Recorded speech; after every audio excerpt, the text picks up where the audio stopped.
தத்துவன்கான் மலை மங்கை பங்கா என்பார் வாயவன்கான் வரும் பிறவி நோய் ஈர்ப்பான்கான் வானவர்க்கும் தானவர்க்கும் வண்டுள்ளோர்க்கும் சேயவன்கான் நினைவார்க்கு சித்தமாரத் திருவடியே ஊழி நனிந்து எழுவார் உள்ளம் ஏயவன்கான் எழிலாரும் பொழிலார் கத்தி ஏகம்பன்கான் அவன் என் எண்ணத்தானே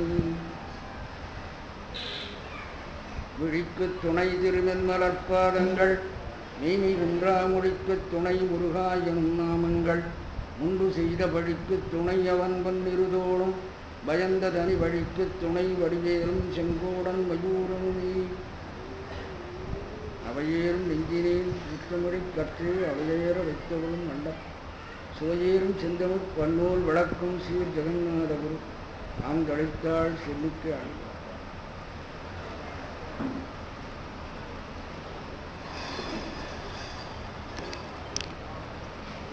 ஞான திருக்கோயிலாக விளங்கும் அருள்ஞான திருவடி உன்னுடைய 35வது சித்திரை பெருவிழாவை மிகச் சிறப்பாக அறம்பொருள் இன்பம் வீடு என்கின்ற முறையிலே 4 நாட்களில் நடத்தி கொண்டிருக்கிறோம்.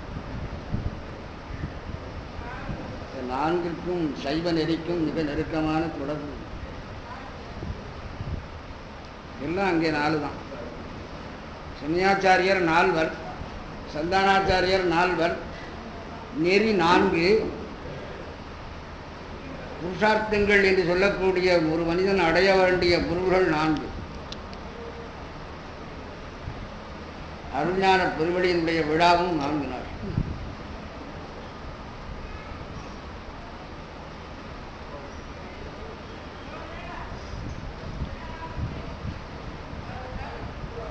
இந்த அற்புதமான திருவிழாவிலே அடியேனுக்கும் ஒரு வாய்ப்பை கொடுத்து என்னை கொஞ்சம் சிந்தித்து கலந்து கொள்ள பணி விட்டிருக்கிறார்.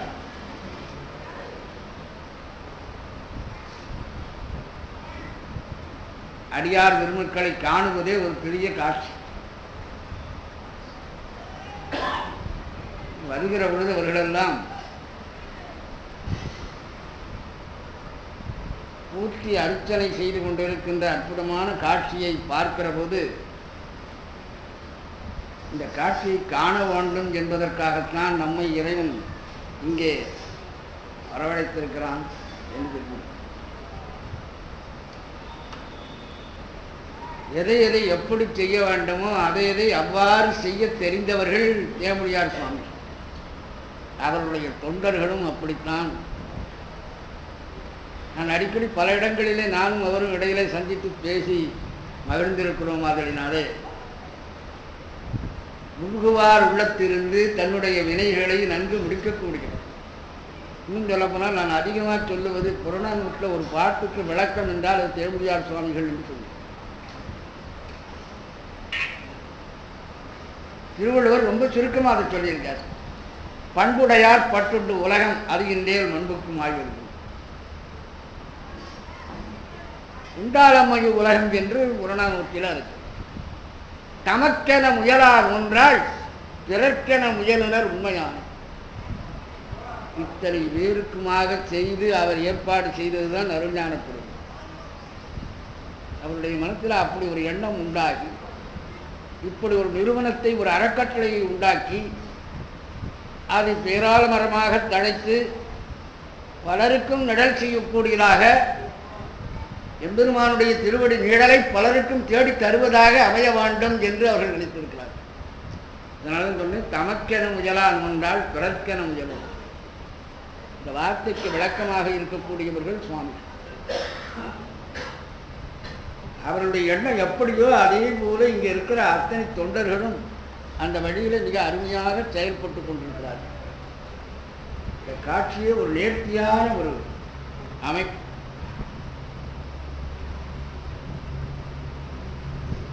இந்த இடத்துக்கு வருவதனாலே எனக்கு ஒரு மகிழ்ச்சி, எனக்கு ஒரு பெருமை உண்டாகும். நான் தேமுடியாருடைய அருஞான பெருவழியிலே பேசிவிட்டு வந்தேன் என்று சொல்லிக்கொள்ளக்கூடிய அளவுக்கு ஒரு அருமையான நிறுவனம். இன்றைக்கு நமக்கு தலைவராக கிடைத்திருக்கிறவர்கள் நான் சொல்ல வேண்டிய அவசியம். அவரை பார்த்த உடனே தான் காஞ்சிபுரம் திருத்தாண்டகம் எனக்கு நினைவு வந்தது.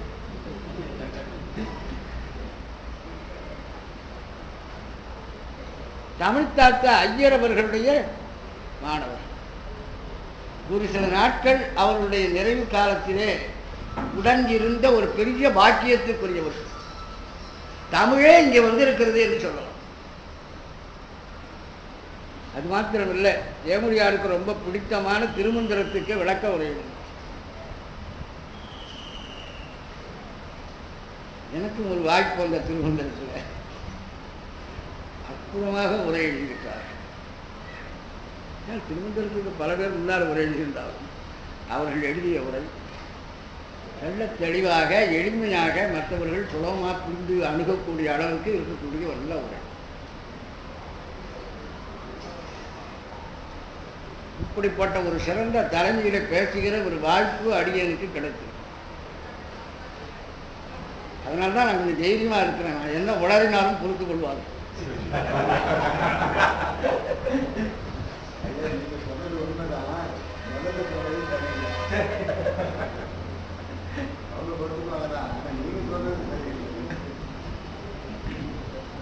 திருமுறையில் சொல்லப்பட்டிருக்கு, ஆறாத மனத்தன் பின் அடியார் செய்யும் அனாச்சாரம் பொறுத்தபடி அவர் மேல் என்றும் சீராத பெருமான். நம்ம சிவபெருமான் அப்படிப்பட்டவர் தான். வருகின்ற அன்பர்கள் கொஞ்சம் அனாச்சாரமா நடந்து விட்டாலும் கூட அதுக்காக ஓடிக்க மாட்டார் சிவபெருமான். அழகா சொல்கிறார், ஆறாத மனத்தன்பின் அடியார் செய்யும் அனாச்சாரம் பொறுத்தபடி அவர் மேல் என்றும் சீராத பெருமான்.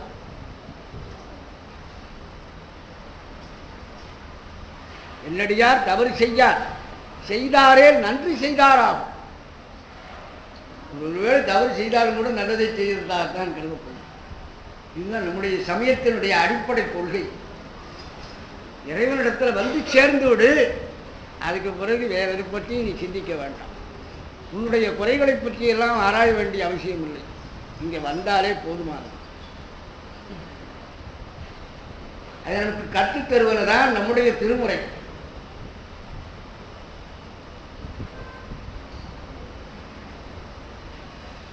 தமிழிலே கல்வி கற்பதனால் என்ன பயன் என்று கேள்வி கேட்டால், கல்வி கற்பது என்பதனுடைய பயன் இறைவனை அறிவது. திருக்குறளை வைத்து தலைமையில் வைத்து போற்றுகிறார்கள், அவர்களெல்லாம் இறைவனை நம்ப மறுக்கிறார்கள். படித்ததனால உண்டான பயன் முதலியே சொல்லியிருக்காரு. கற்றதனாலாய பயன் ஏன்?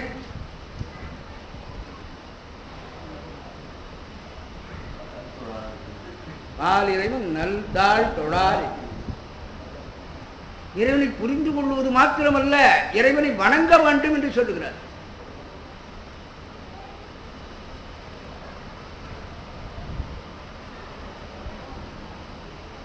இறைவனை வழிபட வேண்டும். இறை வழிபாடு வரவில்லையானால் நீ கற்கவில்லை என்பதுதான் பொருள். உன்னை கற்றவன் என்று சொல்ல முடியாது.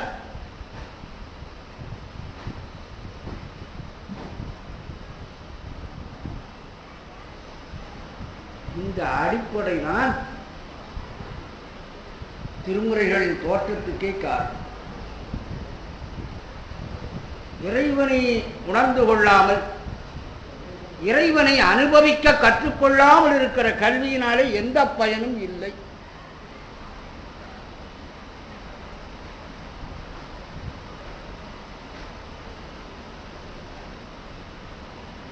அவனே நாம் அவனாக ஆக வேண்டும் என்றால்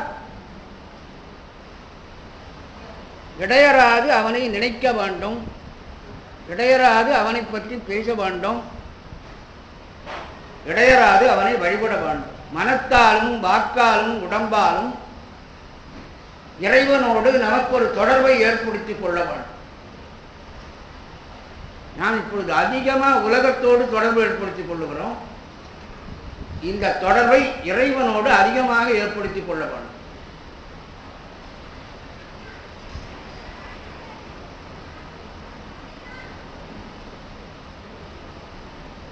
மனுக்காக சொல்றார், சிந்தனையின் தனக்காக்கி நாயினன் கண்ணனின் திருப்பாரம் பொருட்காக்கி வந்தனையும் அம்மலர்க்கு ஆக்கி வாக்கு உன் மணிவார்த்தை காக்கி.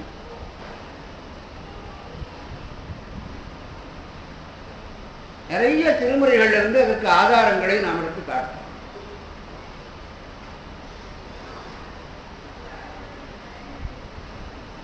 பன்னிரு திருமுறைகளும்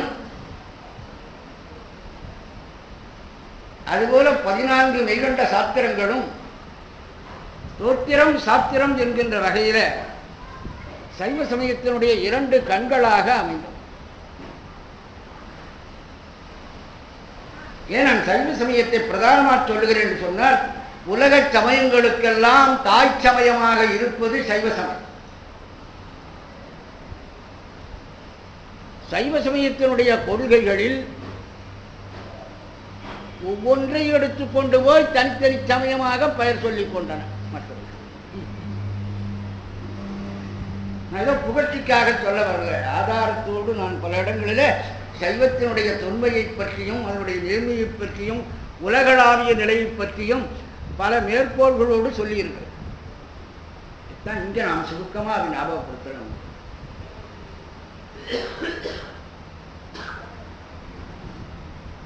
அமெரிக்காவிலிருந்து ஆரம்பித்து அரபு நாடுகள் வழியாக வந்து இந்த பக்கத்தில் இருந்த தாய்லாந்து, சுமத்ரா, பாலி இந்த மாதிரி தீவுகளை எல்லாம் உள்ளடக்கி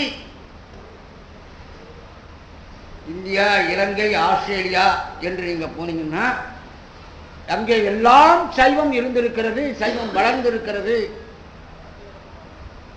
நம்முடைய சோர்வினாலே சைவம் இப்பொழுது சுருங்கி இருக்கிறது போல. காரணம் நாம் தானே தவிர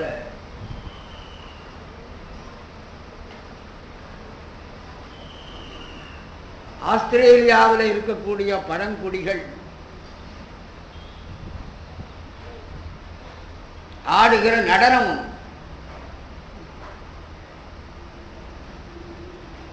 அதை பற்றி விவரத்தை தெரிந்து கொள்வதற்காக என்னுடைய மகனை அங்கே ஆஸ்திரேலியாவில் படிக்கிற பொழுது அந்த பழங்குடிகளுடைய நடனத்தை பார்த்து விட்டு வா என்று சொன்னேன்.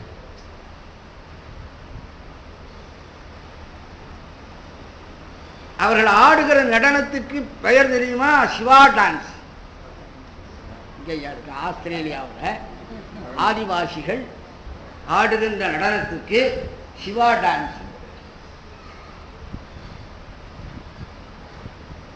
இவ்வளோ வேடிக்கை. அந்த நடனம் ஆடுகின்றவர் நடன இடத்துக்கு வருகிற பொழுது அவர் நெற்றிக்கண் உடையவராக இருப்பார்.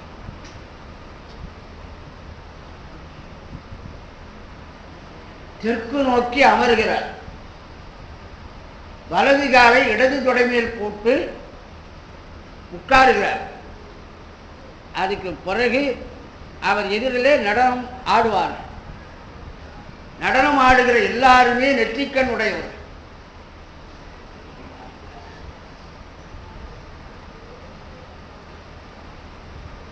நினைத்து பார்க்கிற போது இந்த ஆராய்ச்சி குறிப்புகளை பார்த்து நேர இன்றைக்கு நடக்கிற விஷயங்களை பார்த்தால் சைவம் எந்த அளவுக்கு சிவம் என்கின்ற பெயர் தொல்காப்பியத்தில் இல்லை, சங்க நூல்களில் சிவன் என்கிற பெயர் இல்லை.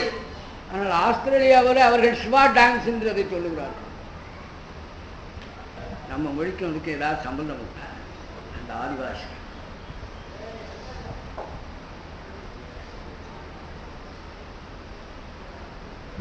இந்த அமெரிக்காவில் லாஸ் வேகாஸ் என்று ஒரு இடம், நானே நேராக போய் பார்த்துட்டு வந்தேன். பெரிய பெருநிலப்பிழப்பு, கிராண்ட் கேன்யான் என்று அதை சொல்வார்கள். அதில் இந்த கரையில் இருந்து அந்த கரையில் பார்த்தோம்னா ஒரு கோவில் இருக்கிறது. அந்த கோவிலை பற்றி ஒளி காட்சி அமைத்திருக்கிறார். நாம் இங்கே போக முடியாது, நடுவில் ஒரு 3 கிலோமீட்டர் தூரம். பெரிய வெடிப்பு,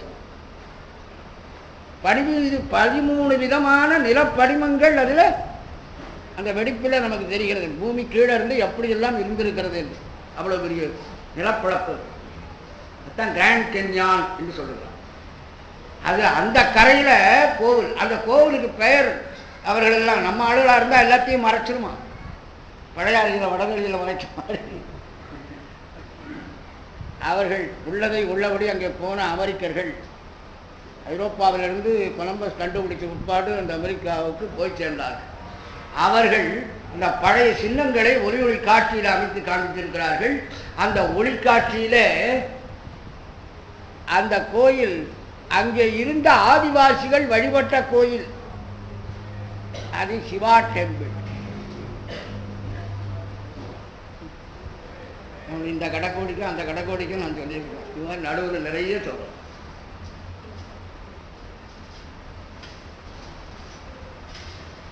ஆப்கானிஸ்துக்கு ஆனத்துக்கு அண்ணண்ட எகிப்துக்கு இடையில கார்மூன் என்ற ஒரு இடத்துல 2 காசுகள் கிடைத்திருக்கு. அந்த காசுகளில் ஒரு காசுல ஒரு பக்கத்தில் முருகனும் வேலும், ஒரு பக்கத்தில் சூலமும் சிவபெருமான்.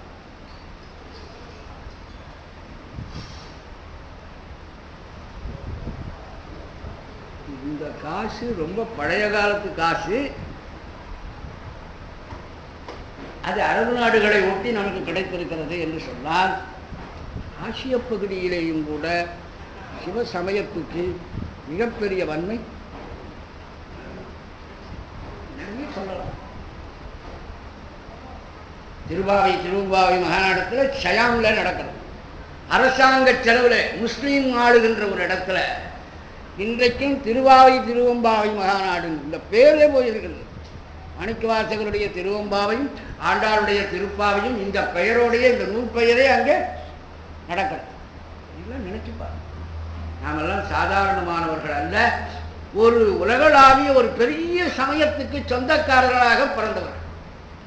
பிறப்பினாலேயே அந்த சமயத்துக்கு உரிமை படைத்திருக்கிறவர்கள் சொன்னால் எவ்வளவு பெருமை. அதை நம்ம குழந்தைகளுக்கு நாம் சொல்லணும். சாதாரணமான தடால் என்று தலப்பை மாற்றிக்கொண்டு இன்றைக்கு வேறு சமயத்துக்கு போற அளவுக்கு இல்லை இந்த சமயம். உலக சமயங்களுக்கெல்லாம் தாய் சமயமாக இருந்தது. நம்ம சித்தாந்த சாஸ்திரத்தில் அதை நன்றாக விளக்கி இருக்கிறார்கள். எப்படி சொல்லி இருக்கிறார்கள்? எல்லா சமயங்களின் பொருளும் ஏதாவது ஒரு சமயத்துக்குள்ளே காண நின்றது எது? அது சமயம். இன்னைக்கு கிறிஸ்தவமா இருக்கட்டும், இஸ்லாமியமா இருக்கட்டும், ஜைனமா இருக்கட்டும், பௌத்தமா இருக்கட்டும், இந்த சமயங்களில் சொல்லப்படுகிற விஷயங்கள் சைவத்தில் இருக்கிறது. அது தவிர வேறு பல செய்திகளும் கூட சைவத்தில் இருக்கு.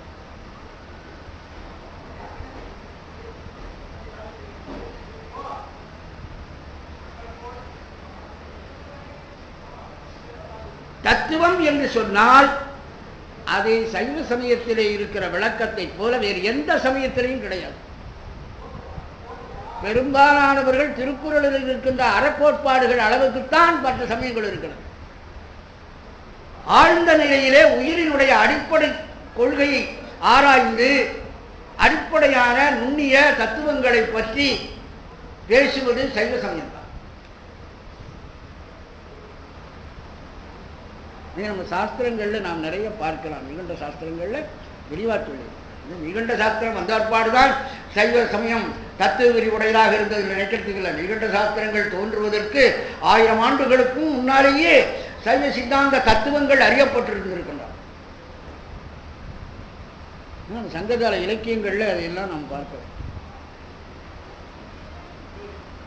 அப்படிப்பட்ட ஒரு பெரிய சமயத்தில் அத்தானே சிவஞான சித்தியாரில் அருண் சிவாச்சாரியா சொல்றார், நரபயில் தேயம் தன்னில் நான்மறை பயிலா நாட்டில் விரவுதல் ஒழிந்து தோன்றல் மிக்க புண்ணியத்தானாகும். தரையினில் கீழே விட்டு தவஞ்சை சாதியினில் வந்து பர சமயங்கள் செல்லா பாக்கியம் பண்ணுனார். கிடைக்கக்கூடிய ஒரு விஷயம் அல்ல, சாமானியம் அல்ல. அது இயல்பாகவே நமக்கு கிடைத்திருக்கிறது என்றால் நாம் எவ்வளவு புண்ணியம் செய்திருக்க வேண்டும், எத்தகைய நற்வினைகளை ஆக்கி இருந்தால் இந்த சமயத்திலே இந்த சமயத்துக்கு சொந்தக்காரனாக பிறந்திருக்க முடியும். அத்தனை சொன்னார், அது என்ன புண்ணியம் செய்தலே இருந்தது. முன்னம் நீபுரி நல்வினை பயனடை மண்ணு காவிரி வலஞ்சொடி வாணனை வீணனை வாயார பன்னி ஆதரி தேர்த்தியும் பரவியும் பாவிடும் அதனால் என்ன புண்ணியம் செய்தது.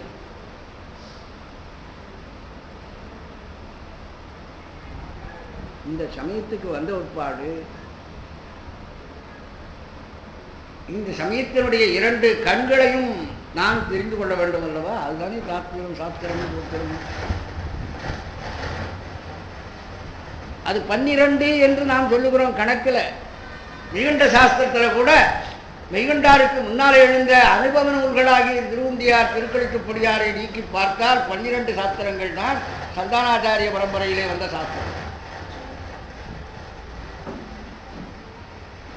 அதுவும் 12ஆகத்தான் வரும், இதுவும் 12ஆகத்தான் வரும். நம்முடைய தமிழ் மொழியினுடைய உயிரெழுத்தும் 12 தான். எவ்வளவு பொருத்தமாக அது அமைந்திருக்கிறது என்றால் தமிழுக்கு உயிர் 12, சைவத்துக்கு உயிரும் 12.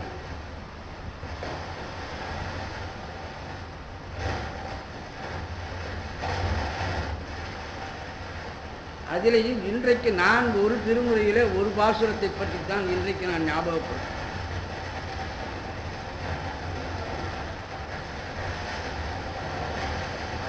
இன்றைக்கு நாம் பார்க்க இருக்கிறது 11ஆம் திருமுறை. 11ஆம் திருமுறை என்று சொன்னால் அதுக்கு ஒரு தனி சிறப்பு உண்டு. பொதுவாக 12 பேர் அருளாளர்கள் பாடிய 40 நூல்களை அடக்கியது 11ஆம் திருமுறை.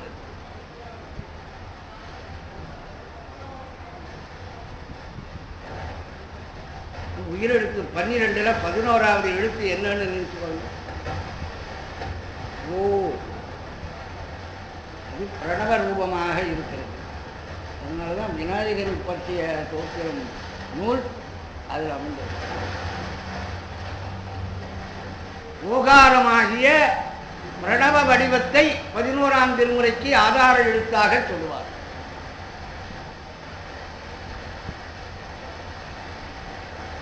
பதினோராம் திருமுறையினுடைய பல வகையான சிறப்புகளையும் இந்த இடத்துல நாம் கொஞ்சம் நினைச்சு பார்க்கலாம்.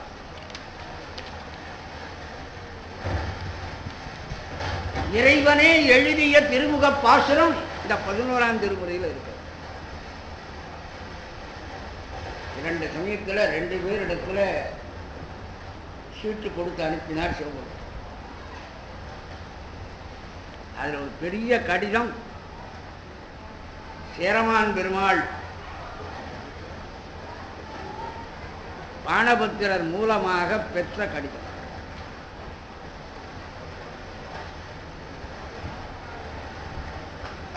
உங்களுக்கெல்லாம் நன்றாக தெரியும் சேரமான் பெருமாளுடைய சரித்திரம். திருமுறை வளர்ந்திருக்கிற இடம். சுந்தரர் வெள்ளையானையின் மேலேறி கைவை சென்ற காலத்திலே அவர் குதிரையின் மேலேறி சென்றார். இன்னொருத்தர் கேட்டார், சேரமான் பெருமாள் ஏன் குதிரை மேலே ஏறி சென்றார்? அவரும் ஒரு யானை மேலே ஏறி செல்லியிருக்கலாம். சேரநாட்டு அரசரவர். சேரநாடு யானைகளை நிறைய உடைய நாடு, வேடம் உடைத்து மலைநாடு அல்லவா. அப்போ சடால் என்று அவர் ஒரு யானை மேலே தானே ஏறி போயிருக்கணும்னா சிவபெருமான் அவரை குதிரையில பார்க்கறதுக்கு ஆசைப்பட்டார். அவர் எப்படி ஆணையில போவார்? இதுதான் நான் பதிலாக சொன்னேன். சிவபெருமான் எழுதிய கடிதத்தில் குருமா மறிவுரை குருவிய குடைக்கீழ் செருமா உகைக்கும் சேரலன் காண்க. செருமா உகைக்கும் சேரலன் என்று குதிரை மேலே ஏறி அதை செலுத்தி கொண்டு செல்லுகின்ற சேரவேந்தர் இந்த கடிதத்தை பார்க்கட்டும்னு எழுதியிருக்கிறார். அப்ப அவர் கடிதம் கொடுத்தனு போற பொழுதே இவரை குதிரை வச்சுத்தான் பார்த்திருக்காரு. அப்ப குதிரைத்தானே சொல்லணும். அதனால்தான் அவர் பக்கத்தில் குதிரை கொடுக்கிறது. சிவபெருமானுக்கு பிடித்தமான முறையில்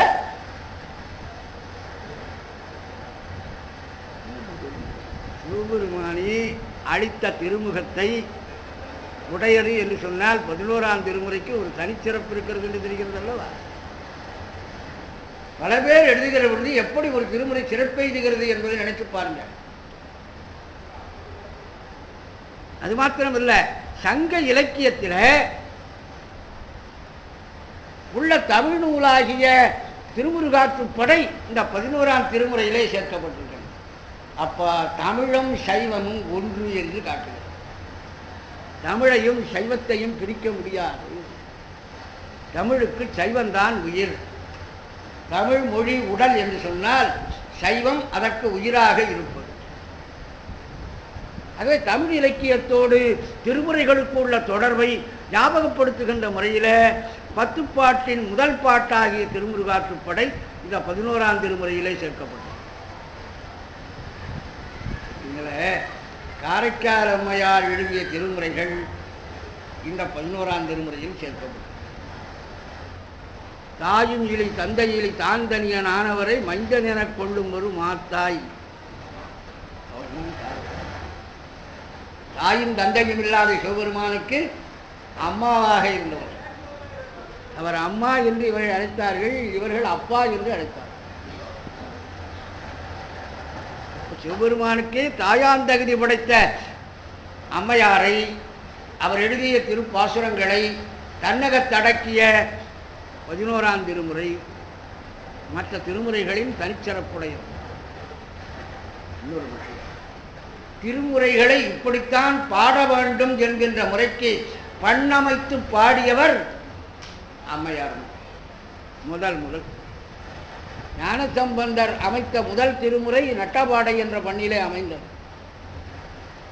2ஆம் திருமுறை இந்தளம் என்ற பண்ணிலே ஆரம்பித்தது. இந்த நட்டபாடைக்கும் இந்தளத்துக்கும் இந்த மதிப்பை கொடுக்க வேண்டும் என்று கற்றுக் கொடுத்தவர் காரைக்கால். 2 பதிகங்கள் பாடினார். ஒரு பதிகம் நட்டபாடை, இன்னொரு பதிகம் இந்தளம். அது காரைக்கால் அம்மையார் தான் பன்முறையிலே திருமுறைகளை பாடுதல் என்பதற்கு முதல் வழிகாட்டி. இதுவும் 11ஆம் திருமுறையிலிருந்து விளக்கு. சேரவேந்தராகிய சேரமான் பெருமாள் எழுதிய நூல்கள் இதில் சேர்க்கப்பட்டிருக்கின்றன. அதே மாதிரி பல்லவ அரசர்களில் ஐயடிகள் காடவர்கோன் எழுதிய கேத்திர திருவெண்பா இந்த பகுதியிலே சேர்க்கப்பட்டிருக்கிறது. 2 அரசர்கள் எழுதிய நூல்கள் இந்த பகுதியிலே சேர்க்கப்பட்டிருக்கிறது. இதோட இன்னொரு சிறப்பு அருள்ஞான பெருவழிக்கு ஞாபகப்படுத்துகிறாங்க. திருமுறைகளுக்கு உரை எழுதுவது சரியன்று என்று நினைத்த காலம், அதற்குரிய தகுதி வேற யாருக்கும் கிடையாது என்று அப்படி எல்லாரும் பயந்து ஒதுங்கினார். திருமுறைக்கு உரை வரைகின்ற முதல் திருமுறைக்கு உரை வகுத்தவர் வள்ளலார்.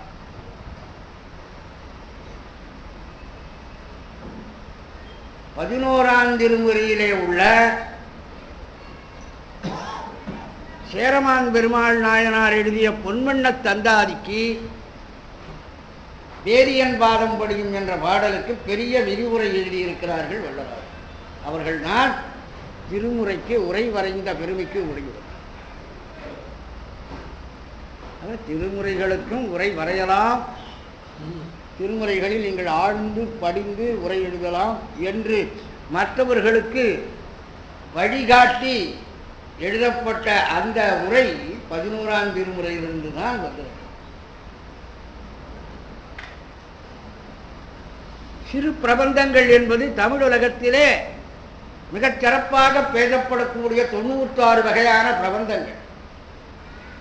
உலா, கலம்பகம், இரட்டபடிமாலை, அந்தாதி என்று இந்த சிறு பிரபந்தங்களுக்கெல்லாம் வழிவகுத்த திருமுறை 11ஆம். தமிழ் இலக்கியத்தை வளப்படுத்திய திருமுறை என்று கூட சொல்லலாம். முதல் சிவபெருமான் பேரில் தான் இவைகளெல்லாம் பாடப்பட்டது. அதுக்கு பிறகு அரசர்களையும் மற்ற தெய்வங்களையும் பாடியிருக்கிறார். இந்த திருமுறையிலே விநாயகரை பற்றிய தோத்திர பாடல் நூல் இருக்கிறது, முருகனை பற்றிய தோத்திர நூல் இருக்கிறது, அம்மை அப்பர் இருவரையும் ஒன்றாக பாவிக்கின்றபடியினாலே அவரை பற்றிய பாடல்கள் இருக்கிறது. அதுவும் தவிர அடியார்களை பற்றிய பாடல்களும் இருக்கிறது. ஆளுடைய பிள்ளையார், ஆளுடைய அரசு ஆகியோரை பற்றி அப்படி இறைவனையும் அடியாரையும் பாடுகின்ற அத்தனை நூல்களும் மொத்தமாக அமைந்திருக்கிறது இந்த 11ஆம் திருமுறையில். சொல்லிக்கொண்டே போகலாம். இந்த 11ஆம் திருமுறையை வேறொரு வகையில் நாம் சிறப்பாக பார்க்கிற பொழுது, இந்த 11ஆம் திருமுறையில் ஒரு நூல் திருக்கைலாயத்தில் அரங்கேற்றப்பட்டது. மண்ணுலகத்திலே அரங்கேற்றப்படாமல் சிவபெருமானுடைய திருக்கைலாய மலையிலே சிவபெருமானுக்கு முன்னிலையிலே அரங்கேற்றப்பட்ட பெருமை உடையது திருக்கைலாய ஞான உலா. அதனால்தான் இதை கைலை திருமுறை என்றே கூட குறிக்கலாம். இந்த காலத்தில் கைலைக்கு போய்விட்டு வந்தவர்களை கைலை முனிவர் என்று குறிக்கிறார்கள். இந்த திருமுறை கைலைக்கு போய் வந்திருக்கிறது. சேரமான் பெருமாள் கைலை சென்ற பொழுது இந்த உலாவை செவிசார்த்தி அருள வேண்டும் என்று சிவபெருமானிடத்தில் விண்ணப்பித்தார். பல பேருக்கு தெரியும். இதில் வந்து சுரூப லட்சணத்தை சொல்லுகிறார். அவர் எங்கே கைலையில் பார்த்தார்ன்னு கேட்டு விடக்கூடாது.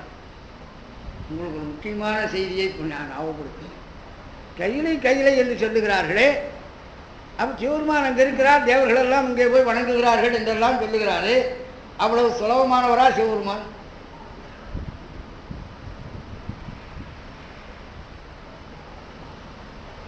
சிவபெருமானுடைய பரத்துவம் என்ற நிலை வேறு, யாராலும் அறிய ஒண்ணாது. அது ஞான உலாவிலே அவர் முதல்ல எடுத்த உடனே அந்த பரத்துவத்தை தான் சொல்றார். பரத்துவம் போல அடுத்த நிலை வியூகம். யூகம் என்பது அணிவகுத்து நிற்கிற நிலை. அது திருவோலக்க மண்டபம். அங்கே இறைவன் ஐந்தொழில் இயற்றுகிறான். அந்த வியூகத்தை சேர்ந்ததுதான் நடராஜ தத்துவம். ஆனால் பரத்துவம் இதுக்கெல்லாம் அப்பாற்பட்டது. உண்ணியான் மிகப்பெரியான், அதான் பரத்துவம். இப்படியன் இன்னிறத்தன் இவ்வண்ணத்தன் இவன் இறைவன் என்று எழுதி காட்டோனாது, அதுதான் பரத்துவம். அதை சுரூப லட்சணம் என்று சாஸ்திரத்தில் நாம் சொல்வோம். சுரூபம் என்றால் பிற பொருளோடு சாராமல் தன் தனித்தன்மையிலே இருக்கக்கூடிய இலக்கணம். சிவமெனும் செம்பொருள் தன் தனித்தன்மையிலே எப்படி இருக்கிறது என்றால் ஞான ஒளியாக பேரொளியாக இருக்கிறது. அவ்வளோ. அதுதான் நாம் அருள் ஞான பெருவெளி என்று சொல்லுவோம். அதுக்கு மேலே அதை வந்து வடிவங்களால் எடுத்து காட்ட முடியாது. அது உருவம் இல்லை, அருவம் இல்லை, அருவுருவமும். உருவமா அருவமா அருவுருவமா இதெல்லாம்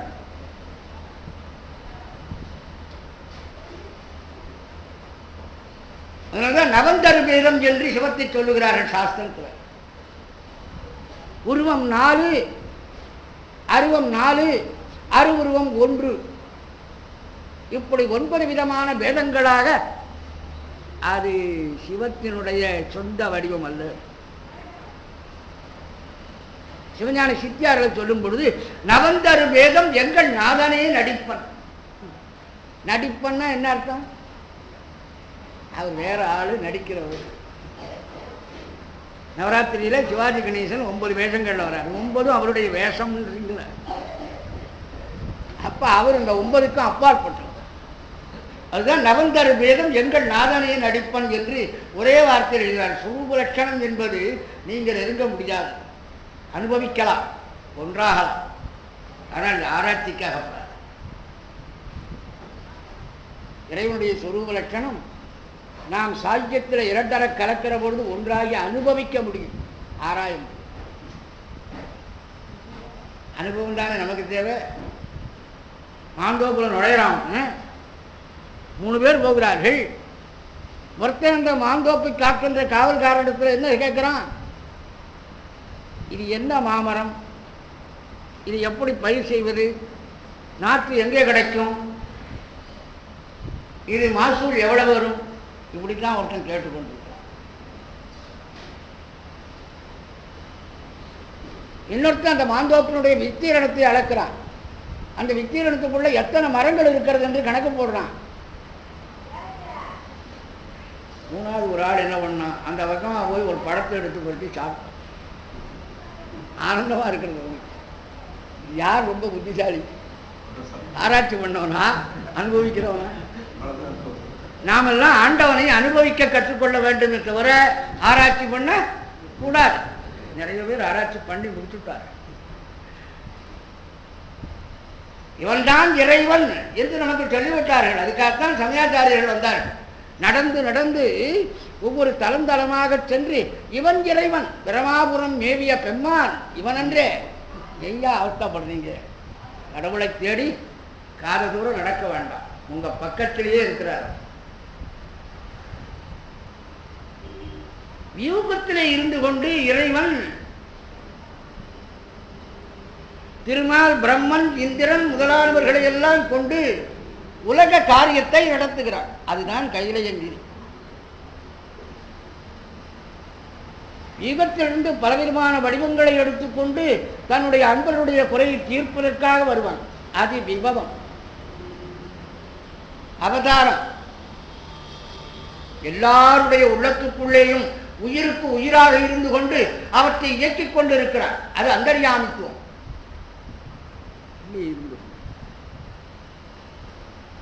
திருக்கோயில்களிலெல்லாம் நாம் செய்கின்ற செப்பு திருமேனியிலேயும் கல் திருமேனிகளிலேயும் எழுந்தருளி நமக்கெல்லாம் எண்ணிய எண்ணியாங்கு எழுதும்படி தருகிறார். அது அர்ச்சை. எப்படி வைஷ்ணவத்தில் இந்த 5 நிலைகளும் சொல்லப்பட்டது என்று சொன்னால் அது சைவ சித்தாந்தத்தை ஒட்டித்தான் அங்கே சொன்னார். அதனால இறைவனுக்கு கையிலை என்பது உலக காரியம் கொள்ளுகின்ற இடம். அது படைத்தல், காத்தல், அழித்தல், மறைத்தல், அருளல் என்று. அதனால்தான் கையிலையிலே நடக்கிற ஒரு காரியத்தை நமக்கு நம்முடைய இந்த தலத்திலே நடப்பது போல சொல்லி திருக்கையிலாய ஞான உலா என்று சேரமான் பெருமாள் எழுதினார். கையிலையிலே எம்பெருமான் உலா புறப்பட்டால் எப்படி இருக்கும்?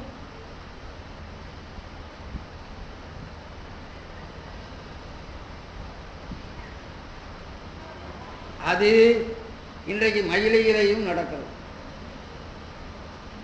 பிரம்மோற்சவ காலத்திலே எம்பெருமான் புறப்பாடாகி வீதியில எழுந்தருளுகிற பொழுது அது உலாத்தானே. அதையெல்லாம் பார்க்கிறவர்கள் மகிழ்ச்சி அடைந்து இந்த பெருமானை பெறுவது என்னாலோ என்று இயங்குகிறார்கள் இல்லையா? அதுதான் உலாச்செய்யுளுடைய தன்மை. இந்த உலாச்செய்யுள் என்பது தமிழிலே இப்படி பாடலாம் என்ற விதி தொல்காப்பியவே நமக்கு சொல்லி இருக்கிறார்.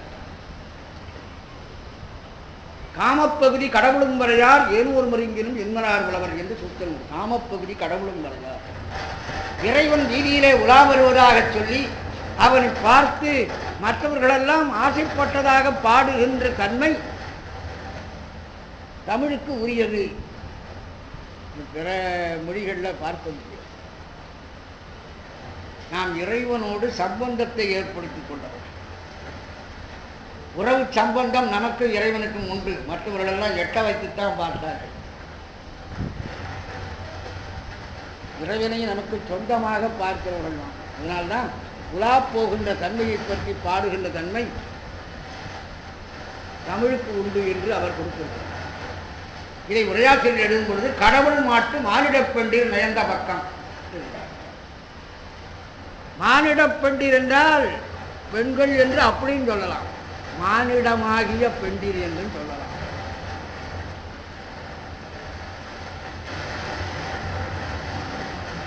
இறைவன் ஒருவன்தான் ஆண், நாம் அத்தனை பேரும் பெண்கள்.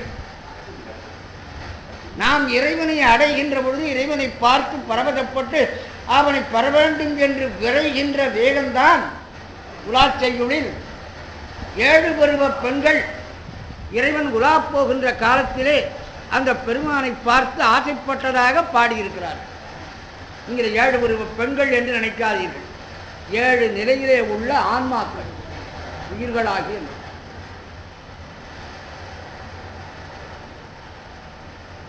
அதனால்தான் மாணிக்கவாசகர் திருவம்பாக தன்னை பெண்ணாக பாவித்துக் கொண்டு எங்கை உனக்கல்லாது எப்படியும் செய்யக்க கங்குல் பகல் எங்கன் மற்றொன்றும் காணக்க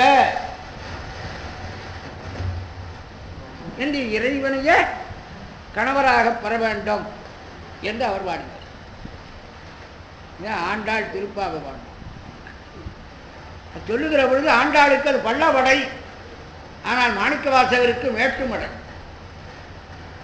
அவள் இயல்பிலேயே பெண்ணாய் இருந்தவளாகிறதினாலே இறைவனை ஆசைப்படுவதற்கு இயற்கை ஒத்துழைக்கிறது. ஆனால் மாணிக்கவாசகர் சேலை கட்டி கொண்டு தன்னை பெண்ணாக மாற்றிக்கொண்டு பாடவார். வாசக நாயகி என்று எப்படி சொல்லுவார்கள் மாணிக்கவாசகர்?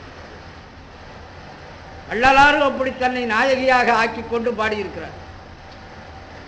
நான் உண்மையில தோற்றத்தாலே ஆணையை தவிர உண்மையிலே உயிர்கள் எல்லாம் பெண்கள், இறைவன் ஒருவன்தான் நாயகன். திருப்பெருந்துறையில் இருக்கின்ற பெருமானுடைய பெயர் ஆத்மநாதன் என்பது. இந்த ஆத்மாவுக்கு நாதன் அவன்தான். பழைய காலத்து பெண்கள் கணவருக்கு கடிதம் எழுதுகிற பொழுது என் பிராணநாதருக்கு என்று எழுதுவார்கள். இதான் பழைய காலத்தில். இப்போதான் எல்லாம் செல் வந்துட்டு கடிதம் என்ற வேலையே இல்லை. பிராணநாதர் இந்த ஆத்மாவுக்கு நாதராக தலைவராக இருக்கக்கூடியவர். இந்த ஆத்மநாத பெருமானை அடைந்தவர் தான் மாணிக்கவாசகர். அதனால வாசக நாயகி என்று அவருக்கு. அதுதானே திருநாவுக்கரசர் பாடுறாரு. முன்னம்மவனுடைய நாமம் கேட்டாள், மூர்த்தி அவன் இருக்கும் வண்ணம் கேட்டாள், பின்னை அவனுடைய ஆரூர் கேட்டாள், பயர்த்தும் அவருக்கே பிச்சியானாள், அன்னையையும் அத்தனையும் அன்றே நீத்தாள், அகன்றாள் அகலிடத்தார் ஆசாரத்தை, தன்னை மறந்தாள், தன் நாமங்கெட்டாள், தலைப்பட்டாள் நங்கை தலைவந்தாளி. நாவுக்கரசர் தன்னை பெண்ணாக நினைத்துக் கொண்டு, ஏன் பெண்ணாக நினைக்கிறார்கள் சொன்னா, பெண்கள் தான் பற்று விடுதலில் தீவிரமானவர். இதெல்லாம் ஞாபகப்படுத்தி 20-25 வருடம் தாய் தந்தையோடு இருந்து வளர்கின்ற ஒரு பெண் திருமணமான அடுத்த கணம்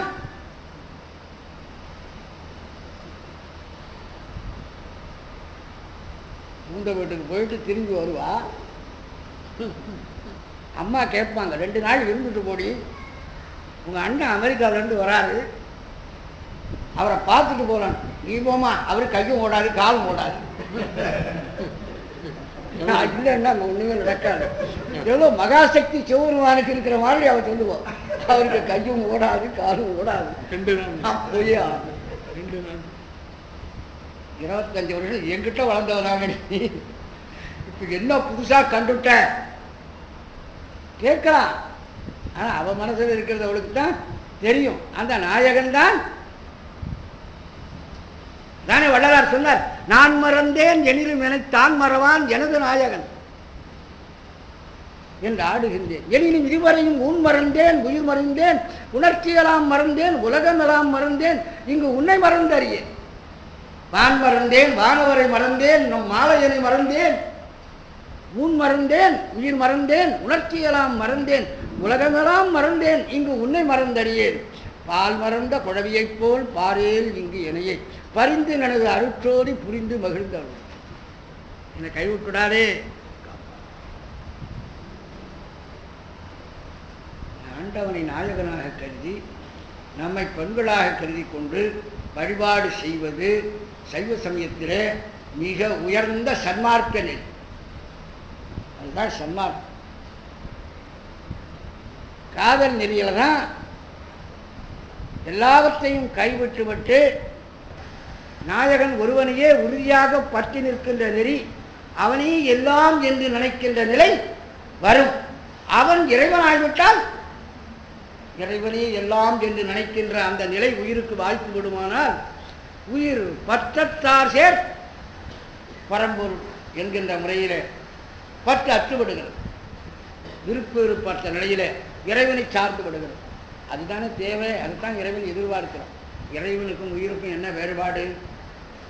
இறைவன் வேண்டுதல் வேண்டாமை இல்லாது, உயிருக்கு வேண்டுதல் வேண்டாமை.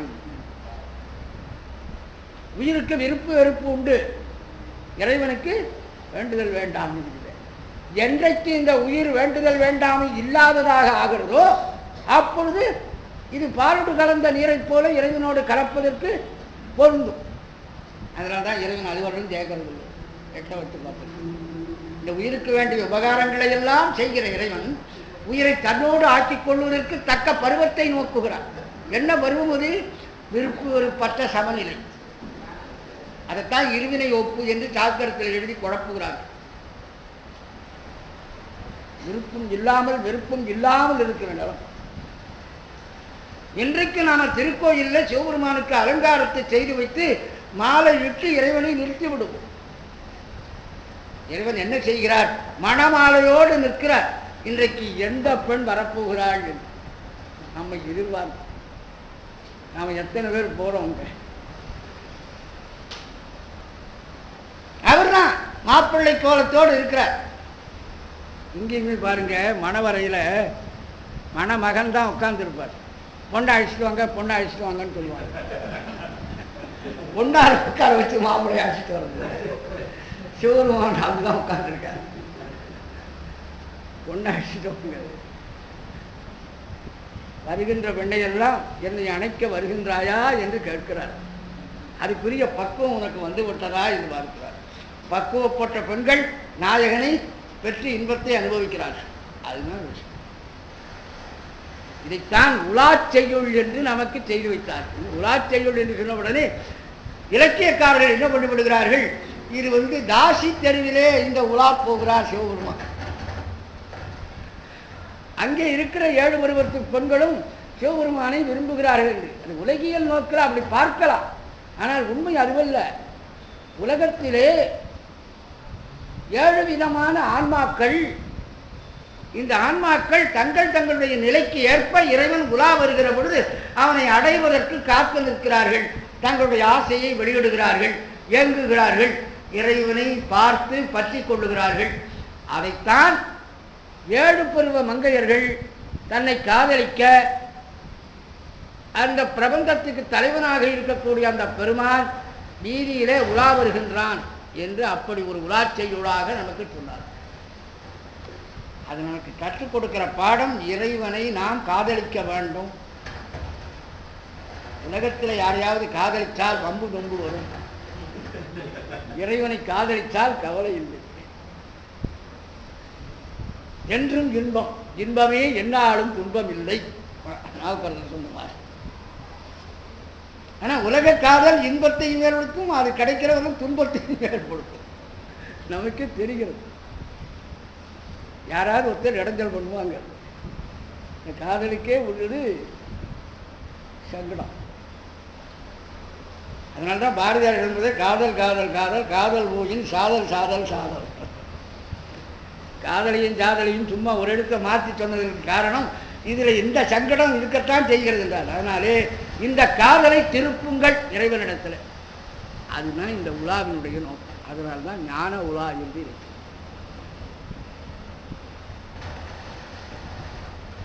முதல் உலா என்கின்ற பிரபந்தம் சிவபெருமான் மேல் தான் எழுதப்பட்டது. இந்த உலா தான் தமிழிலே ஏற்பட்ட முதல் உலா என்கிற பிரபந்தம். அதனால் இதுக்கு ஆதி உலா என்று பெயர். எடுத்த இடத்திலே இந்த உலாவிலே நமக்கு சேரமான் பெருமாள் என்ன காண்பிக்கிறார்? சிவபெருமானுடைய சுரூப லட்சணத்தை சொல்லுகிறார். அவருடைய தனித்த இயல்பை முதல்ல காட்டுவார். அப்புறம் அவர் பிறவற்றோடு தொடர்பு படுவதால் கொள்ளுகின்ற கடத்த இயல்பை காட்டுகிறார். சுரூப லட்சணம் என்றால் சிறப்பு இலக்கணம், கடத்த லட்சணம் என்றால் பொது இலக்கணம். பொது என்பது பிறரோடு தொடர்பு விடுகிற காலத்திலே உண்டாகும்.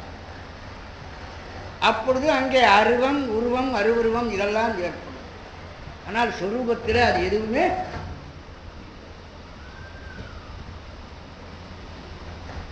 சொரூபத்தில் அவர் எப்படி இருக்கிறார்?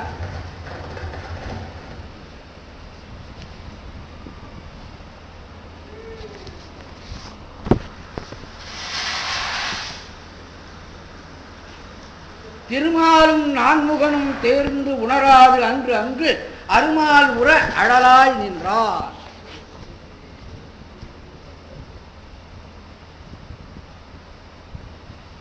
இதை நீங்க வேற வகையில் சொல்றால் லிங்கோற்பவர் என்கிற மூர்த்தியாக இதை சொல்லுவார். இறைவனுடைய மூர்த்திகளிலெல்லாம் சிறந்து நிற்கிற வடிவங்களிலே முதலாக இறைவன் கொண்ட தடல் உரு அண்ணாமலையாகிய வடிவம். அப்ப நாணய தனிமுதல் என்பதை அவர்களுக்கு உணர்த்துவதற்காக கொண்ட வடிவம் அது. சிவபெருமானுக்கு மேலாக யாரும் இல்லை என்பதும் அவர் ஒருவரே ஒப்பற்ற பரம்பொருள் என்பதையும் இந்த உலகம் புரிந்து கொள்ளுவதற்காக அவர் தடல் உருவாக நின்றார். அந்த கதையை சொன்னார். அப்புறம் பாருங்க, பெருமான் பிறவாதே தோன்றினான்.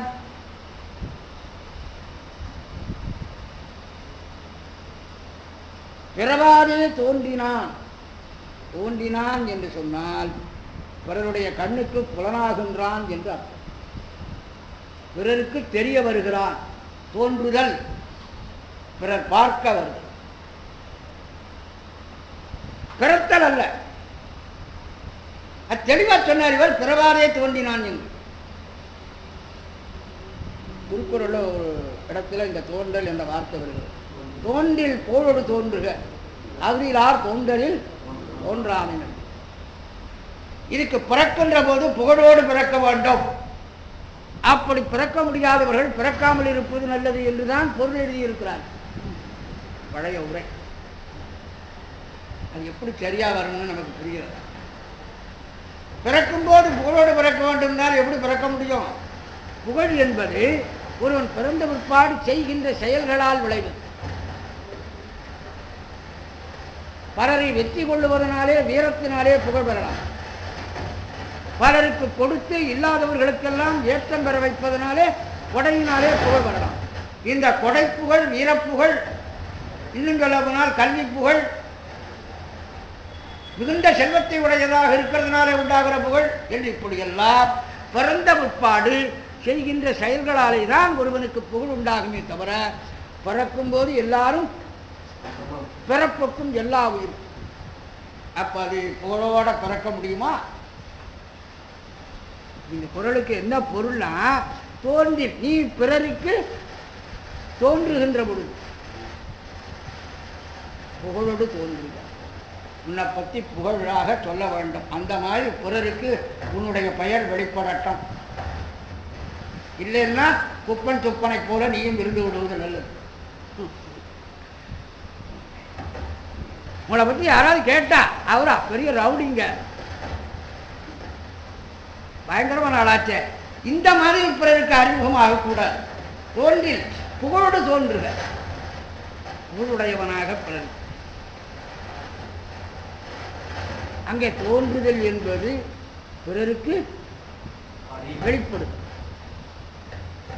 இதைத்தான் இங்கே சொன்னார். பிறவாதே தோன்றினான். உலகில இறைவன் வெளிப்படுகிற காலத்திலே ஓரிடத்தில் பிறந்து வெளிப்படுவதில்லை. நினைத்த அவ்விடத்தே வழிபடு வந்து தோன்றும் நீ இருப்ப. நினைத்த இடத்தில் அப்படியே தோன்றும். பிறவாதே தோன்றினான். காணாதே காண்பார். நமக்கெல்லாம் காண்பதற்கு கண் தேவை, இறைவனுக்கு அப்படி ஒரு தத்துவம் தேவை. அவன் தத்துவாதீதம் ஆகினாலே காணாதே காண்பார். எல்லாவற்றையும் எப்பொழுதும் கண்டு கொண்டிருப்பவன். துறவாதே யாக்கை தொடர்ந்தார். நாமெல்லாம் உடம்பிருந்து, உடம்பின் காரணமாக உலகப் பொருள்கள் இருந்து, உலகம் இருந்து, இவைகளிலே உள்ள பற்றுக்களை முதலில் வைத்துக் கொண்டு பிறகு விடுகிறோம். யாதொரு பொருளும் அவனுக்கு சொந்தம் இல்லை, எந்த பொருளும் அவன் சொந்தம் இல்லாமல் இல்லை. அப்படி இருக்கிறவன். அதனால்தான் துறவாதே துறந்தான். அவன் எல்லாவற்றையும் பிரபுலிங்க லீலையில ரொம்ப அழகா சொல்றார். இறைவன் ஒரு மத்தளம் அடிக்கிறவனாக வருகிறான். அந்த ராஜாவினுடைய பெண் மாயை, அவள் இந்த மத்தளக்காரனிடத்திலே அளவிறந்த காதல் கொள்ளுகிறாள். அந்த இடத்திலே அவன் தன்னை பற்றி சொல்லுகிறான். எனக்கும் உங்களுக்கும் பொருந்தி வராது என்று அந்த மத்தளக்காரனாக இருக்கிற சிவபெருமான் சொல்லுவார். ஒன்றும் இல்லேன் நான். நமக்கு கஞ்சா தனுகரண புவன போகம், உடம்பு இருக்கிறது, கருவிகரணங்கள் இருக்கிறது, உலகம் இருக்கிறது, இன்ப பொருள்கள் இருக்கிறது, இத்தனையும் நமக்குத்தான். இறைவனுக்கு எதுவும் அதுதான் சொல்றாங்க. ஒன்றும் இல்லேன் நான், நீவிர் மிகவும் உடையீர்.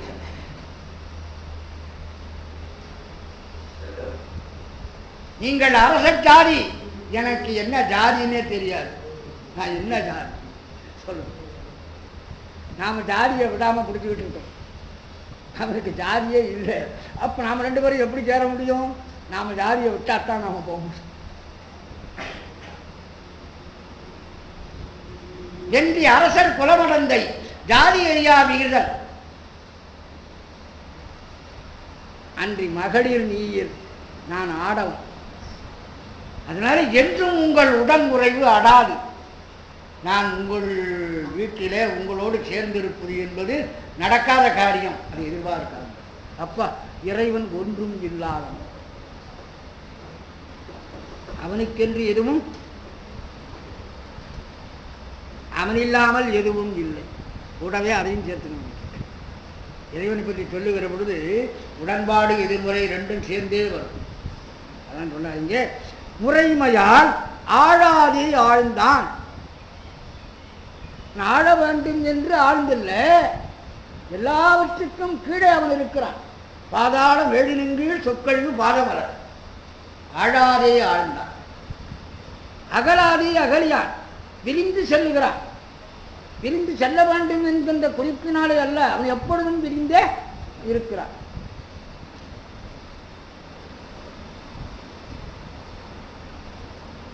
ஊழால் உயராதே ஓங்கினான். முறைமையினாலே உயர வேண்டும் என்ற எண்ணம் இல்லாமல் ஓங்கி இருக்கிறான். சூழ் ஒளிதால் ஓதாது உணர்ந்தான். படித்து இதையும் உணர்ந்தவன் அல்ல, முழுதுணர் தன்மை உடையவன். முற்றும் உணர்தல் என்பது 8 இலக்கணங்களில் ஒன்று. நுணுகாது நுண்ணியான். சிறியவனாக ஆக வேண்டும் என்று கருதாமலே நுட்பமத்திலும் நுட்பமாக இருக்கிறான்.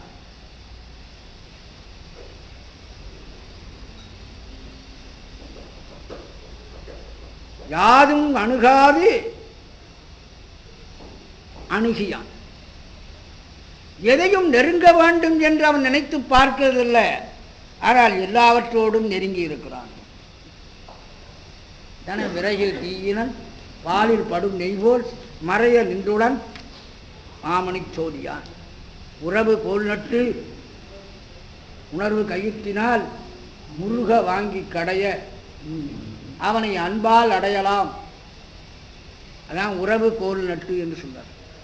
அவனுக்கு நமக்கும் ஒரு தொடர்பை ஏற்படுத்தி கொள்ள வேண்டும். கொஞ்ச நேரம் போய் தொடர்பை ஏற்படுத்திக் கொள்கிறோம், அப்புறம் வந்தோம். எப்பொழுதும் அந்த தொடர்பு இருக்க வேண்டும். அதைத்தான் சித்தம் சிவமாக மனத்தில எப்பொழுதும் இறைவனுடைய நினைப்பு இருக்க வேண்டும். தாய்மொழி எப்படி ஒருவனுக்கு பழக்கமோ அதுபோல சிவம் ஒருவனுக்கு பழக்கமாக வேண்டும் என்று குருநாதர் அப்படித்தான் சொல்லுவாங்க. அது உதாரணம் கூட சொல்லுவாங்க. தன்னை மீறி தாய்மொழி தான் வரும்.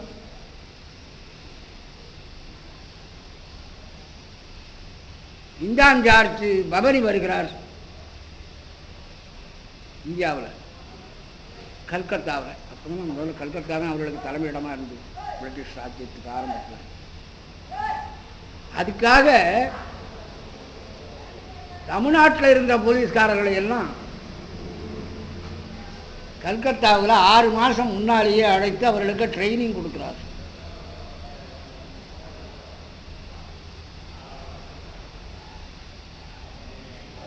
இந்த போலீஸ்காரர் அங்கே போய், இந்த காலத்திலே நானே கல்கத்தாவுக்கு ஒரு 5-6 தடவை போய் இந்த பாரதிய தமிழ் சங்கம், ஹவுரா தமிழ் சங்கத்தெல்லாம் பேசியிருக்கேன். நிறைய தமிழர்கள் இப்போ இருக்காங்க, அப்போ கிடையாது. 5ஆம் ஜார்ஜ் பவனி வருகிற காலத்தில் பங்காளிகள் தான் கல்கத்தாவில் இருந்தார்கள். இன்னும் சொல்ல போனால் வேடிக்கையாக சொல்லலாம், முகர்ஜி, சாட்டர்ஜி, எனர்ஜி, பானர்ஜி, முகர்ஜி, சாட்டர்ஜி, நோ எனர்ஜின்னு. இதுதான் பங்காளம். இவன் 6 மாசம் அங்கே போய் உட்கார்ந்துருந்தான். அங்கே பேசுறது பூரா வங்காளம், இங்கிறது பூரா ரொட்டி. இவனுக்கு இந்த சாப்பாடும் சௌகரியமும் புரியல. பவனி வர்றாரு 5ஆம் ஜார்ஜ். அந்த நேரத்தில் அந்த வீதியில் அவர்களெல்லாம் அந்த போலீஸ்காரெல்லாம் நிறுத்தப்பட்டு விட்டார்கள். மக்கள் கூட்டம் அவர்களை பார்ப்பதற்காக அந்த பவனியில் 2 வீதியிலையும் வந்து நெருங்குகிறார்கள். அப்போ இந்த போலீஸ்காரன் காலை மிதிச்சு விட்டான். போலீஸ்காரன் இன்னொருத்தனுடைய காலை மிதிச்சு விட்டான். அந்த கூட்டத்தில் மிதித்த உடனே ஐயோ அப்பான்னு இந்த போலீஸ்காரன் உடனே அவனை கட்டி தழுவான். நீ தமிழனாடா, இவ்வளவு நாள் தமிழை காதலை கேட்காம 6 மாதமா இங்க வந்து இந்த கங்கை மீனையும் ரொட்டியும் சாப்பிட்டுக்கிட்டு படாத அவஸ்தைப்பட்டேன் அப்படின்னா, அதாவது அடிச்சது காலை நசுக்கினது கூட போச்சு. ஆனால் அவன் தமிழை பேசினானே அந்த ஆனந்தம் தாங்க. நெஞ்சு மிக்கது வாய் சோறும். மனசுல எது அதிகமா இருக்கோ அது வாய் மூலமா வெளி. நீங்க மனசுல இறைவனை அதிகமா நினைத்து கொண்டே இருந்தீர்களே ஆனால் எப்பொழுதும் இறைவனை பற்றிய நினைப்பு நெஞ்சத்தில் இருந்தால் அது வாய் மூலமாக வெளிப்படும். அப்படி இருக்க வேண்டும். ஒன்றி இருந்து நினைவுங்கள் உந்தமக்கு ஊனமில்லை. அந்த நினைப்பு வர்றதுக்கு தான் இந்த மாதிரி நிகழ்ச்சிகளை எல்லாம் நாம் நடத்தி கொண்டிருக்கோம். அடிக்கடி மனசை பழக்கிறதுக்காக. உடம்பின் மூலமாகத்தான் வார்த்தை வரும். வார்த்தை தெரிந்த பிற்பாடுதான் மனம் நிலைக்கும். போற முறை அதுக்கத்தான் நம்ம இறைவனை வைத்து வழிபாடு பண்றது, பூஜை பண்றது எல்லாம். இந்த உடம்பில் இருக்கிற அவயவங்களுக்கு இறைவனோடு ஒரு தொடர்பை ஏற்படுத்தி கொஞ்சம் பழக்கப்படுத்தினால் அதிலே கொஞ்ச நேரம் நிற்கும். இந்த உடம்பின் வகையாக உரை போகும், உரையின் வகையாக மனம் போகும்.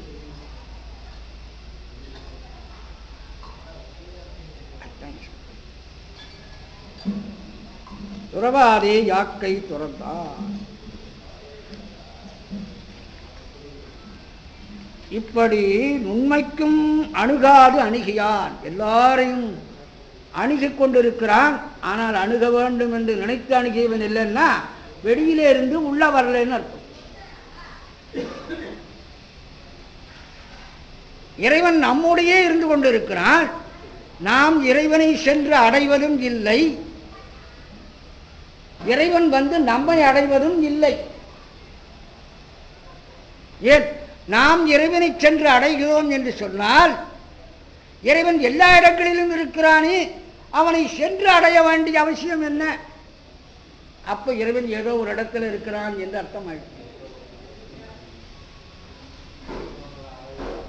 தலைவரே முதல்ல நமக்கு அந்த பாட்டு சொன்னார், சென்றடையாத திருவுடையான். நிறைய பொருளுடைய வார்த்தை. சென்று அடையாத திருவுடையான். நாம போய் அடைய வேண்டிய அவசியம் இல்லை. அது நாம் இருக்கிற இடத்திலேயே இருக்கிறது. அது வெளிப்படுகிறது. அவ்வளவு. பூமிக்குள்ள தண்ணீர் இருக்கிறது. அது வெளிப்படுவதற்கு பெருமுயற்சி சில இடங்களில் தேவைப்படுகிறது, சில இடங்களில் சிறு முயற்சியில வெளிவருவது. நீர் இல்லாத இடம் அதே போலத்தான். நம்மிடத்தில் அறிவு இல்லாத இடம் கிடையாது. எல்லாரிடத்திலேயும் அறிவு உண்டு. அறிவு இல்லாதவன் என்று யாரும் கிடையாது. நாம ஒரு விசாரிக்க போனா நிலவரம் இருக்கா, வீடு வாசல் இருக்கா, மனைவி இருக்காளா, குழந்தைகள் இருக்கான்னு கேட்கலாம். அறிவு இருக்கான்னு கேட்கக்கூடாது. கேட்டா அறுத்துக்குவோம். இறைவனைப் போல ஆன்மாக்கள் அறிவுடையவர்கள். ஆன்மாக்களிடத்திலையும் அறிவு உண்டு. அறிவு இல்லாதது ஆன்மா அல்ல. அதனால்தான் உங்களுக்கு எழுதும் போதே ஓரறிவு, ஈரறிவு, 3 அறிவுன்னு எழுதுவாங்க. 5 அறிவு, 6 அறிவுன்னு அறிவை வச்சு எழுதுறான். அறிவை வச்சு தான் அந்த வகைப்படுத்துறான். அறிவு இல்லாத உயிரினம் இல்லை. உயிர் என்று சொன்னால் அது அறிவு தான். அதனாலே சென்று அடையாத திருவினர். அறிவுக்கு அறிவாக இருந்து கொண்டிருக்கின்ற இறைவன் இந்த உயிரோடையே இருந்து கொண்டிருக்கிறபடியினாலே போய் அடைய வேண்டியதில்லை. சாஸ்திரங்கள்ல நிறைய சொல்கிறார். சென்று வந்தான் ஒன்றில் சிவபூரணம் சிதை, அன்று அவன்தான் ஒன்றுமெனில் அந்நியமாம். சிவபெருமான் இங்க வந்து நம்மோட சேர்றான்னு சொன்னா அவர் இவ்வளவு நாள் நம்மோட சேராமல் தனியா இருந்தாருன்னு அர்த்தமாயிடும். அவன் அந்நியமாக இல்லை, நமக்கு நம்முடையதாக இருந்து கொண்டிருக்கிறான். நம்ம உயிருக்கு உயிராகவே இருந்து கொண்டிருக்கிறான். ஆனால் நம்மை பற்றி எதுவும் அவனை பற்றுவதில்லை.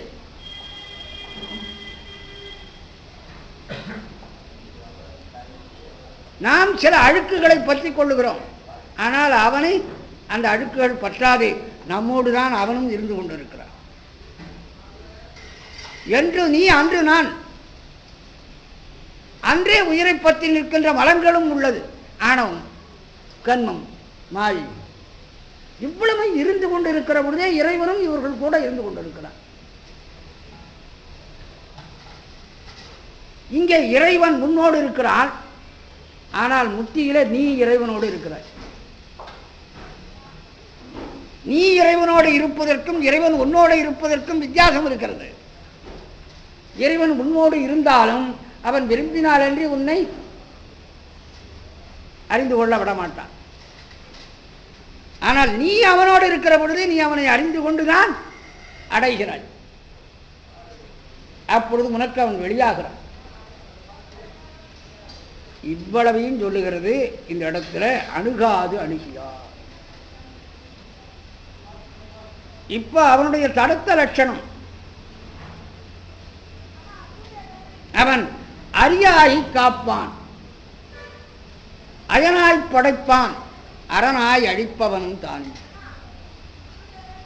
படைத்தல், காத்தல், அழித்தல் ஆகிய முத்தொழிலையும் செய்வதற்காக திருமாலாகவும் பிரம்மனாகவும் உருத்தரனாகவும் அவனே வருகிறான்.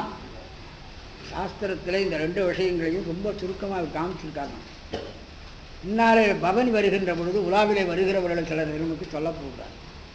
இங்கே யார்? சிவபெருமானே பிரம்ம ருத்ராதிகளாக இருந்து படைத்தல், காத்தல், அழித்தல் ஆகிய தொழில்களை செய்கிறார். திருஞான சம்பந்தருடைய திருச்சிவபுரம் என்கின்ற திருப்பதிகத்தை பார்த்தால் அதில் அந்த விஷயம் சொல்லப்பட்டிருக்கிறது. இதைத்தான் சம்புபத்தம் என்று சாஸ்திரத்தில் சொல்வார்கள். அதாவது சிவபெருமானே முத்தேவர்களாக விளங்கி முத்தொழில்களையும் செய்கிறார். இந்த உலகத்திலே மிகச்சிறந்த ஆன்மாக்களுக்கு பதமுத்தியை தருகின்ற காலத்திலே அவர்களுக்கு பிரம்ம பதத்தையோ திருமால் பதத்தையோ இந்திர பதத்தையோ இறைவன் தருகிறார். அப்படி வருகிறவர்கள் அணுபக்கம் என்று சொல்வார்கள். ரெண்டு வகையிலேயும் பிரம்மன், திருமால், உருத்திரன் இவர்களெல்லாம் உண்டு. அணு என்றால் உயிர் என்று அர்த்தம். அணுபக்கம் ஆன்மாக்களிலிருந்து வருகிறவர்கள் இவர்களெல்லாம் விஞ்ஞானகலர் என்ற நிலைக்கு உடையவர்கள். சம்பு பக்கம் என்பது சிவபெருமானே அப்படி இருந்து செய்வது. அதை பாட்டு சொல்றார், ஒரு பாட்டு சொல்றான். புவம்பளி கனல் புனல் புவி கலை உரை மறை திரிகுணம் அமர் நெறி தீபமலி தரு சுரர் முதலியர் திகழ்தரும் உயிரவை அவைதம் பவமலி தொழிலது நினைவோடு. பவமலி தொழிலது நினைவோடு. பவம் மலினா பிறவி கொடுக்கின்ற தொழிலை மனதிலே கருதி, இந்த உயிர்களுக்கு பிறவி கொடுக்கின்ற தொழிலை மனதிலே கருதி பதுமனன் மலரது மருவிய சிவனது சிவபுரம். பதுமனன் மலர் தாமரை மலர், அந்த தாமரை மலரிலே வந்து தங்கிய சிவபெருமானுடைய சிவபுரம். அங்கே சிவபெருமானே தாமரை மலரில் பிரம்மனாக வீற்றிருக்கிறார். அவர் இந்த உயிர்களுக்கெல்லாம் பிறவிக்கு ஏற்ற உடல்களை தருவதற்காக, படைப்பதற்காக. இதே மாதிரி சிவபுர பதிகத்தில் சிவபெருமானே திருமாலாக வருகிறார் காத்தல் தொழிலை செய்வதற்காக. இவர் சிவபெருமானே உருத்திரனாகி இருந்து அழித்தல் தொழில் செய்கிறார் என்ற பாசுரங்களை ஞானசம்பந்தருடைய பதிகத்தில் நாம் அங்கே பார்க்கிறோம். அதைத்தான் இங்கே சொல்லுகிறார்.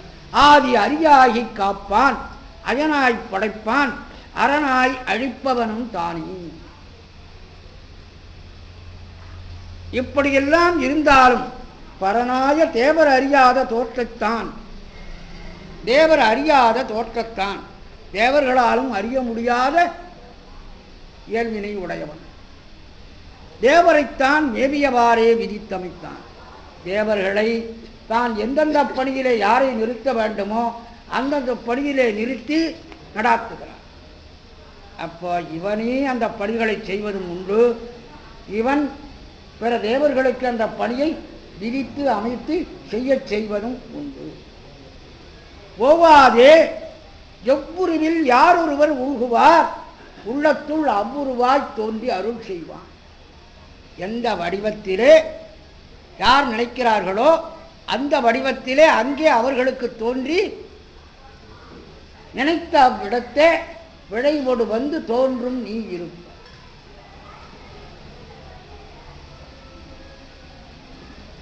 யாதொரு தெய்வம் கொண்டீர் அத்தெய்வமாகி அங்கே மாதொரு வாகனார்தான் வருகிறார். இதனால்தான் சைவத்திலே மதமாற்றத்தை எடுத்துக்கொள்ளுவதில்லை. ஏனென்றால் நீங்கள் எந்த மதத்தில் இருந்தாலும் அங்கே உங்களுக்கு அருள் செய்கிறவர் எங்கள் சிவபெருமான் என்பதில் எங்களுக்கு நம்பிக்கை இருக்கிறது.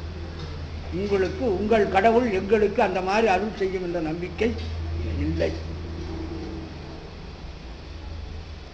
விரிவிலா அறிவினோர்கள் வேறொரு சமயம் செய்தே எரிவினால் சொன்னாரேனும். இனி திருநாவுக்கரசர் காலத்தை விட்டு 7ஆம் நூற்றாண்டுக்கு அப்புறம் அவருக்கு பின்னாலே வந்த சில சமயங்கள் கிறிஸ்தவம் இஸ்லாமியம் எல்லாம் இந்த நாட்டுக்குள்ள அப்படி எரிவினால் சொன்னாரேனும் அது எம்பிரார்க்கு ஏற்றதாகும்.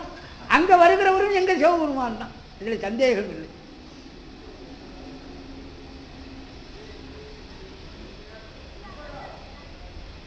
எவ்வுருவும் சிவபெருமானுடைய உருவம் தான், அதுல எங்களுக்கு ஐயமே கிடையாது. ஓவாதே எவ்வுருவில் யார் ஒருவர் உள்குவார் உள்ளத்துள் அவ்வுருவாய் தோன்றி அருள் கொடுப்பான். எவ்வுருவும் தானேயாய் நின்றளிப்பான். எல்லா வடிவங்களும் தானேயாக இருக்கிறவன். தன்னில் பிரிதுறவும் இவன் இல்லாமல் வேறுபட்ட உருவத்தை ஏனோர்க்கும் காண்பறிய எம்பெருமான். மற்றவர்களாலே காண முடியாது. இவன் இல்லாமல் ஒரு உருவம் படைக்கப்படுவதற்கு இடமே. இதுக்கு மேலே சிவபரம்பொருளினுடைய சிறப்பை எப்படி சொல்ல முடியும்? அவனை ஒழிய அமரரும் இல்லை, அவனன்றி செய்யும் அருந்தவம் இல்லை, அவனன்றி மூவரால் ஆவதொன்றில்லை, அவன் இல்லாமல் எதுவும் இல்லை. இந்த நிலையிலே இருக்கக்கூடிய பெருமான், இதைத்தான் சுரூப லட்சணம் தடத்த லட்சணம். நுட்பத்துக்கும் நுட்பமாக பருமைக்கும் பருமையாக இருக்கக்கூடிய பரம்பொருள் தத்துவமாக இருக்கக்கூடிய அவன் தானே அயன் அரி அரண்யனன் என்று முத்தொழில்களையும் செய்கிறான். எல்லா தெய்வங்களின் திருவுருவிலேயும் தானாகவே இருந்து அருள் செய்கிறான். உயிருக்கு உயிராக நின்று உள்ளே நின்று உயிரை அறியும்படி செய்கிறான்.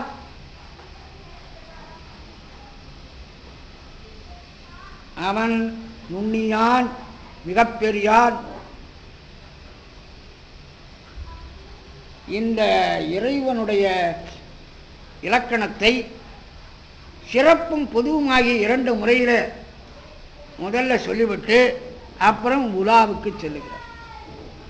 அந்த எம்பெருமான் திருக்கையிலே சிவலோகத்திலே வீற்றிருக்கிறார். உலா புறப்பட வேண்டும் என்ற திருவருள் குறிப்பு உண்டாகிறது. அப்பொழுது தேவர்கள் எல்லாம் போய் அந்த பெருமானை பார்த்து எங்களுக்கு காட்சி அருள வேண்டும் என்று வேண்டுகிறார்கள். ஆராய்ந்து செங்கண் அமரர் புறங்கடைக்கண் சென்று இண்டி எங்கட்கு காட்சி அருள் என்று இறப்ப அப்ப சிவபெருமான் புறப்படுறார். ரொம்ப அழகா சொல்றார். உலகத்தில் நடக்கிற மாதிரி காரியம்.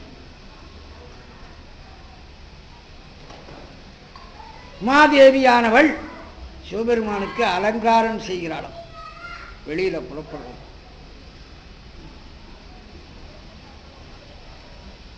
1 குடும்பத்தில் பார்க்கலாம். அரசாங்க வேலையிலே பெரிய வேலைகளில் கம்பெனி டைரக்டர் அப்படி இப்படின்னு இருப்பாங்க. அடிக்கடி வெளியில் கேம்ப் போவாங்க.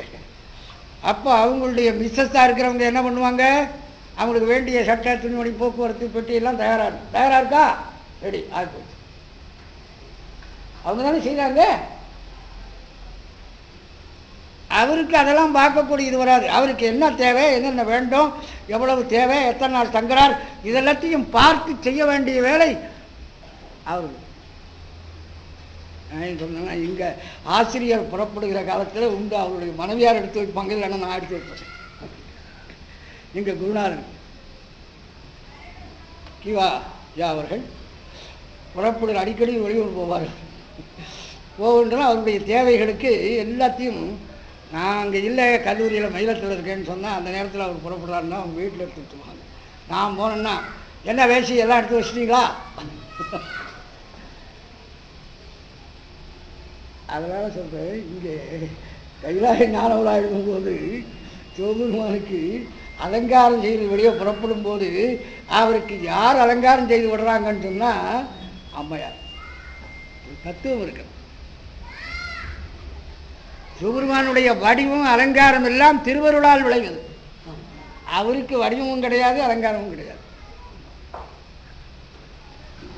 அம்மாவால் தான் அவருக்கு வடிவம். வடிவம் இருந்தால் தானே வெளியில் பவனி போக முடியும்.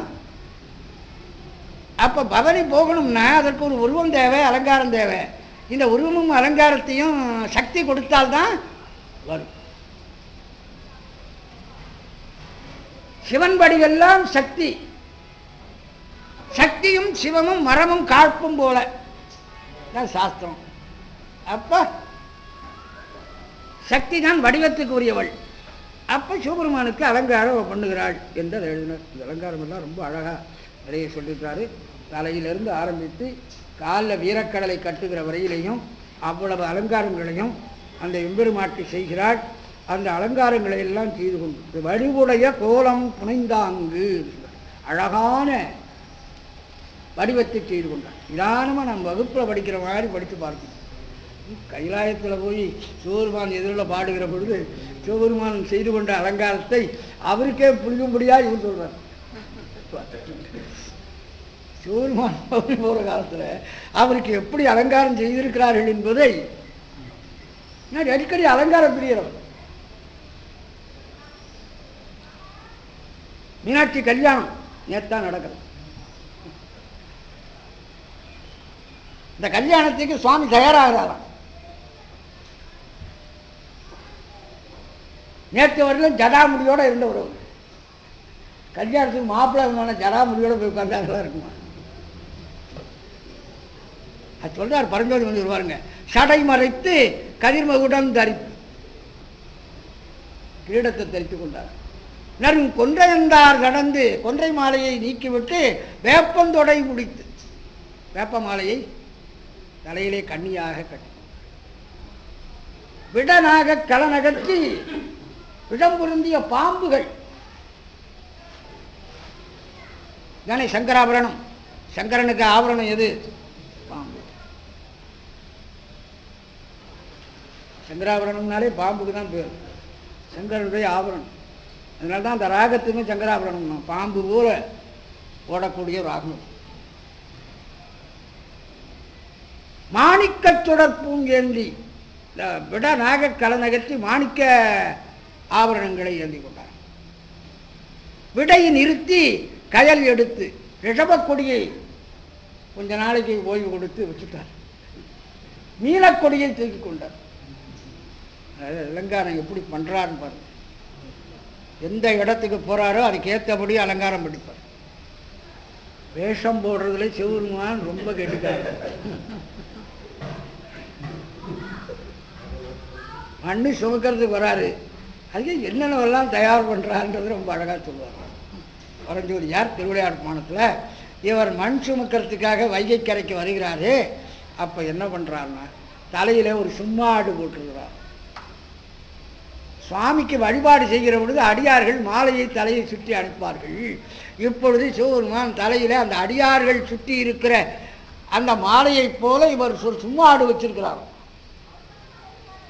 அதுக்கு மேலே கூடைய கவுத்துன்னு இருக்கார், மண் வாடுற கூடை தட்டு. தோல்ல ஒரு பக்கத்தில் மண்வெட்டிய சாச்சு, மண்வெட்டி கூடை சும்மாடு இந்த அலங்காரம்.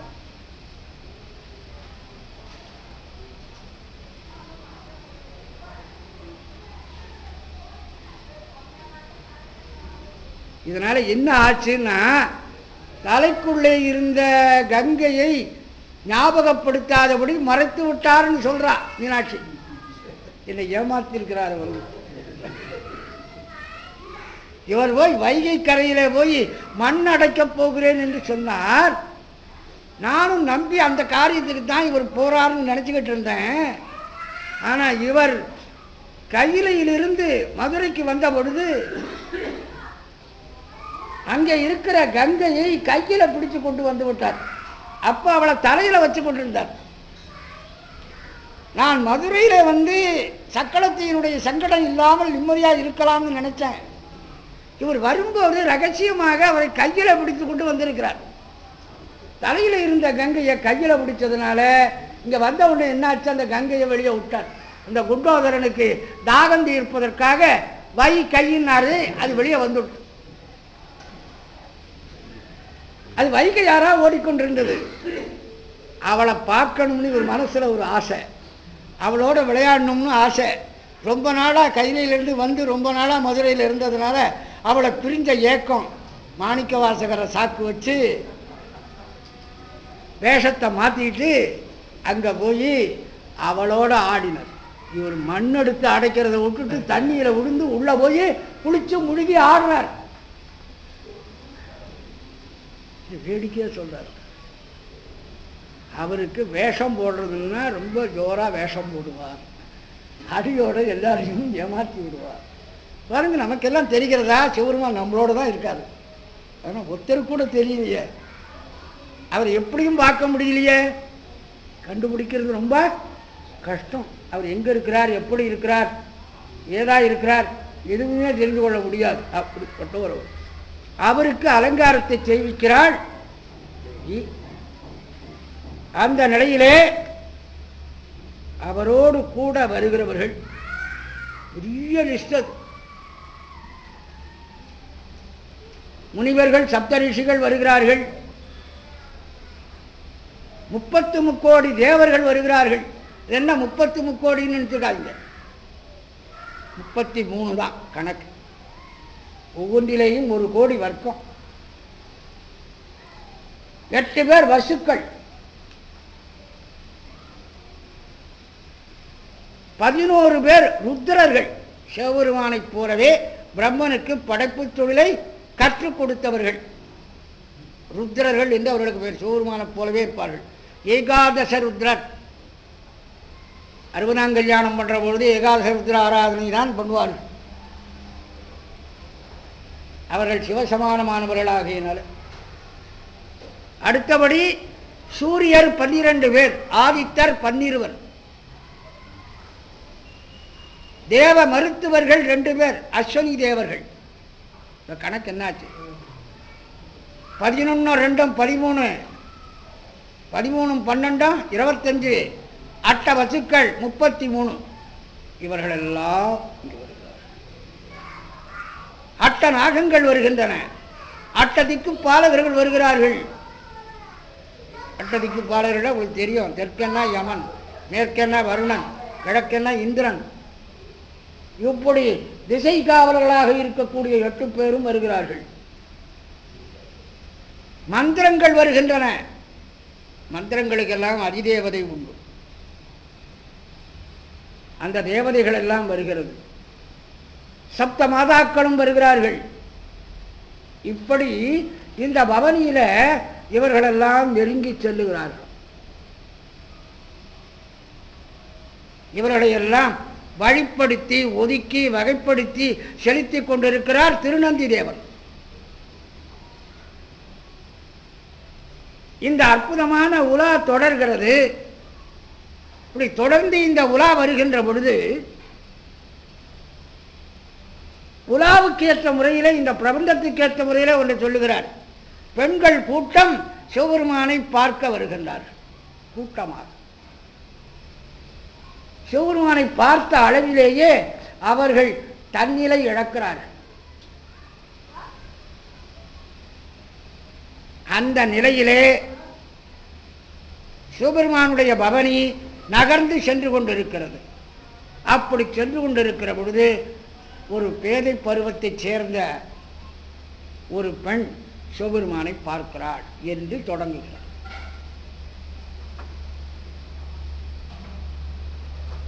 இதுதான் இந்த உலாவினுடைய நோக்கம். இப்போ நாம பேதை பருவம் என்று சொன்னால் 5 to 7 வயசு. உலா செய்யுளுக்கு அப்படி ஒரு இலக்கணம் சொன்னார்.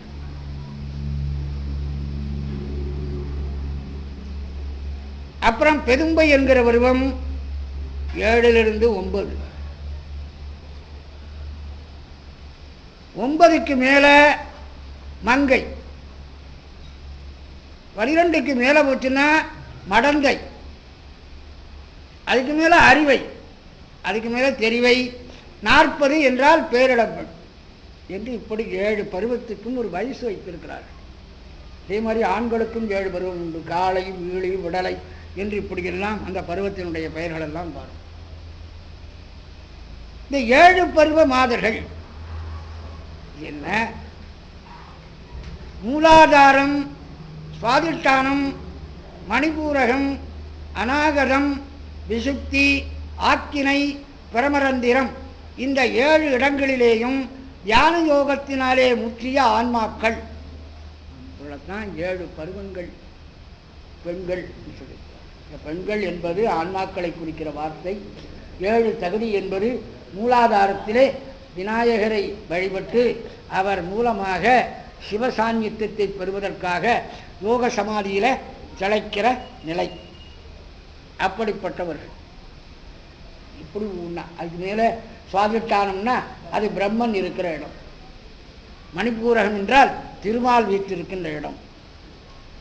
அதுக்கு மேல அநாகதம் என்றால் ருத்ரன் வீற்றிருக்கிற இடம். அதுக்கு மேல விசுக்தி என்றால் மகேஸ்வரன் வீற்றிருக்கிற இடம். ஆட்டை என்று சொல்லுகிற புருவ நடுவுக்கு போனீங்கன்னா அது சதாசிவம் இருக்கிற இடம்.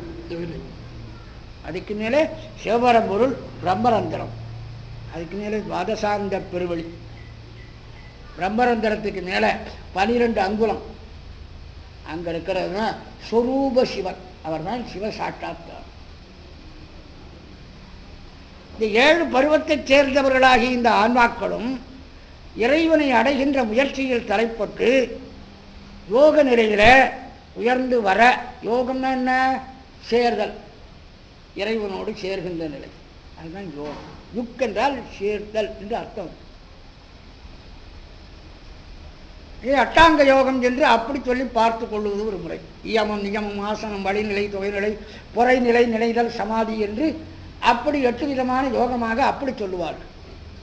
உடம்பிலேயே மூலாதாரம் முதலாக 6 ஆதாரங்களை பற்றி நின்று அதற்கு மேலே பிரமரந்திரத்துக்கு போய் பிரமரந்திரத்தை தாண்டி துவாதசாந்த பெருவழியில் துரியங்கடந்த பரநாத மூலம் அங்கே இருக்கக்கூடிய பரசிவத்தோடு ஒன்றாகின்ற நிலையை இவர்களெல்லாம் தங்களுடைய இடத்துக்கு தகுந்தபடி, பக்குவத்துக்கு தகுந்தபடி விரும்புகிறார்கள். அந்த விரும்புகின்ற விடயத்தை சொல்லுவதுதான் இந்த 7 பருவ மங்கையர்களும் இறைவனை ஆசைப்படுகிறார்கள் என்று சொல்லியது. உலகியலை நோக்கி பெண்களுக்குரிய உறுப்பு வருணனைகள் முதலியவற்றையெல்லாம் அதில் சொல்லியிருப்பார். ஆனால் அவைகளை நாம் இந்த உலாவிலே கருதல் கூடாது. ஏன்னால் கடவுளை நோக்கி மனித பெண்கள் விரும்பியதாக சொல்லுகிற பொழுது இறைவனை அடைய வேண்டும் என்கின்ற 2 உண்டுதலாகி சாகியத்தை பெறுவதற்காக அந்த பெண்கள் விரும்புகிறார்கள் என்பதிலிருந்து இவர்களெல்லாம் ஆன்மாக்கள் என்பதுதான் பொருளே தவிர இறைவனை உலகியல் மனிதர்களைப் போல கருதி கொண்டு அவனை அடைந்து இன்பம் துய்த்தலாக அந்த பெண்கள் நினைத்ததாக அப்படி சொல்லுவது இல்லை. இது புறப்பொருளுக்கு அது வரும். முன்பொருளுக்கு பார்க்கிற பொழுது ஆன்மாக்கள் இறைவனை அடைவதற்கு செய்கின்ற முயற்சி. இந்த உலாவை பாருங்க, திருமாலும் என்று ஆரம்பிக்கிறது இந்த உலா. கடைசியில போந்தான் உலா என்று முடிகிறது. திரு உலா 2ஐயும் சேர்த்தால் ஆண்டவனுடைய வீடு பேராகிய உலா. திரு என்பது வீடு பேற்றை குறிக்கிற வார்த்தை. திருவும் கல்வியும் செல்வமும் உனக்கு சீருடை கடல்கள் என்று உண்ணி. அதுதான் சென்று அடையாத திருவுடையான். திரு மோட்ச சாம்ராஜ்யத்தை உடையவன், முத்தி என்கின்ற பெறலரும் செல்வத்தை உடையவன். அது சென்று அடையாத திருவுடையான். அவனை தவிர வேறொருவரிடத்திலே சென்று அடையாத திருவுடையான்.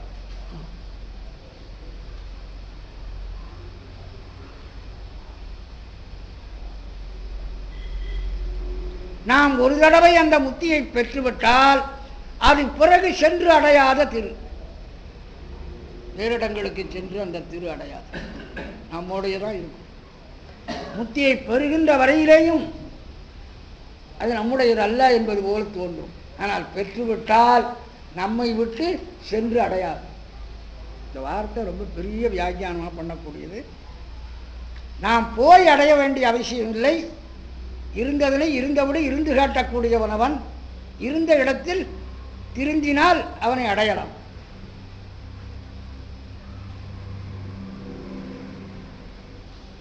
அவனை தவிர வேறு பிரிதொருவரிடத்திலே சென்று அடையாத திரு அது. நாம் ஒரு தடவை பெற்றால் நம்மை விட்டு போகாத செல்வம் அது. அந்த செல்வம் அவனுக்கு சொந்தமாக இருக்கிறது. அப்படிப்பட்ட ஒருவனை பெற்றதனாலே இவர்கள் இருமாந்திருக்கிறார்கள். இந்த ஆன்மாக்களுக்கு இருமாப்பாகிய செருக்கு எதனால் ஏற்படுகிறது என்றால், இப்படிப்பட்ட ஒரு செல்வத்தை அவர்கள் பெற்றபடியினாலே. இந்த உலகத்திலே இருக்கிறதுக்கு செல்வம்னு வேறு, அது சென்று கொண்டே இருக்கும். அதுக்கு தான் செல்வம்னு வேறு. நான் தான் செல்வம்னு பேர் வைத்துக் கொண்டிருக்கேனே, அது உனக்கு தெரியலையான்னு. நான் போயிட்டு தானே இருப்பேன், ஒரு இடத்துல இருக்க மாட்டேன். அது செல்வம். அதனால தான் செல்வம் என்ற வார்த்தைக்கு பதிலாக அவர்கள் திரு என்று. திரு என்ற வார்த்தை என்ன? இரு என்கின்ற ஞாபகத்தை வைத்துக் கொள்கிறார்கள். திரு எப்பொழுதும் இருப்பது. செல்வம் சென்று கொண்டே.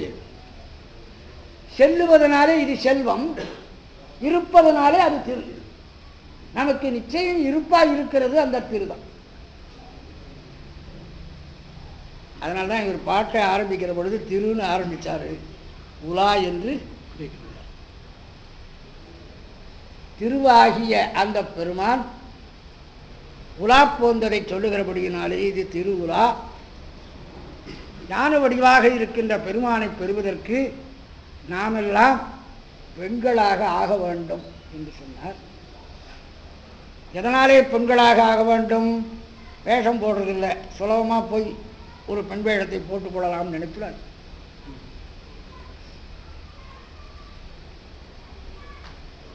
மனத்தாலே பெண்களாக ஆக வேண்டும். நான் முன்னே சொல்லியது போல பற்றுவிட வேண்டும். நமக்குள்ள உலகத் தொடர்புகளை எல்லாம் விட்டு இறைவனை பற்றி கொள்ள வேண்டும்.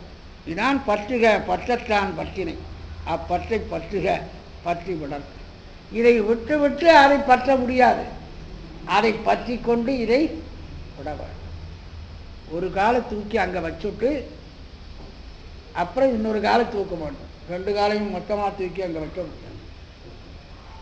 அதனால தான் இறைவனிடத்தில் இங்கிருந்தபடியே பற்றை வளர்த்து கொண்டு மெல்ல மெல்ல இந்த பற்றுக்களை கலற்றி கொள்ள வேண்டும். அப்பொழுதுதான் நாம் உள்ளத்தாலே பெண்களாக ஆகும். அப்பொழுது நாமும் இந்த உலாவை பார்ப்பதற்கு உரிமை உடையவர்களாக ஆகிறோம். இறைவன் உலா போகின்ற பொழுது நாம் உள்ளத்தால் பெண்களாக மாறிவிட்டால் அந்த உலாவை பார்த்து நாமும் மயங்கலாம். இறைவனை அடைவதற்கு நமக்கும் தகுதி உண்டு என்று ஆகும். அதுக்காகத்தான் அவர் திருக்கையிலாய ஞான உலா என்று அதை பார்க்கிறார். நாம் எல்லாம் சீக்கிரமாக பெண்களாக ஆகிவிட வேண்டும்.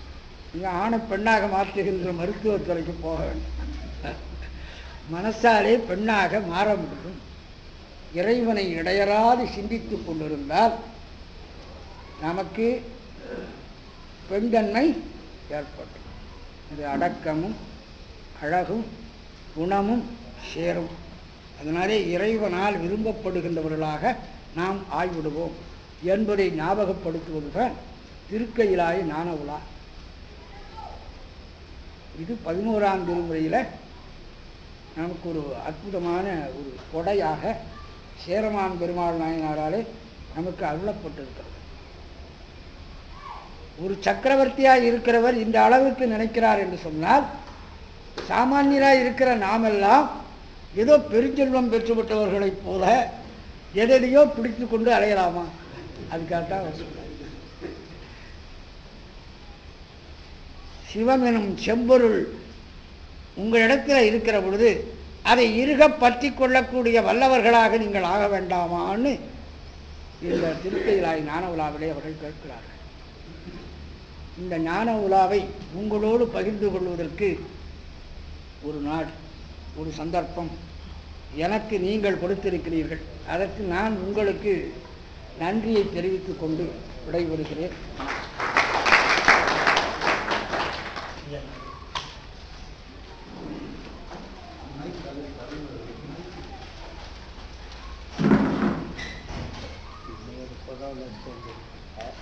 அதை வந்து கண்டிப்பாக சொல்லுவாங்க.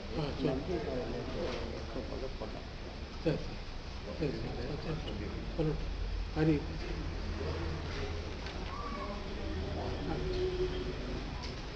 நீங்கள் அறிவு அப்புறம் நன்றி சார்.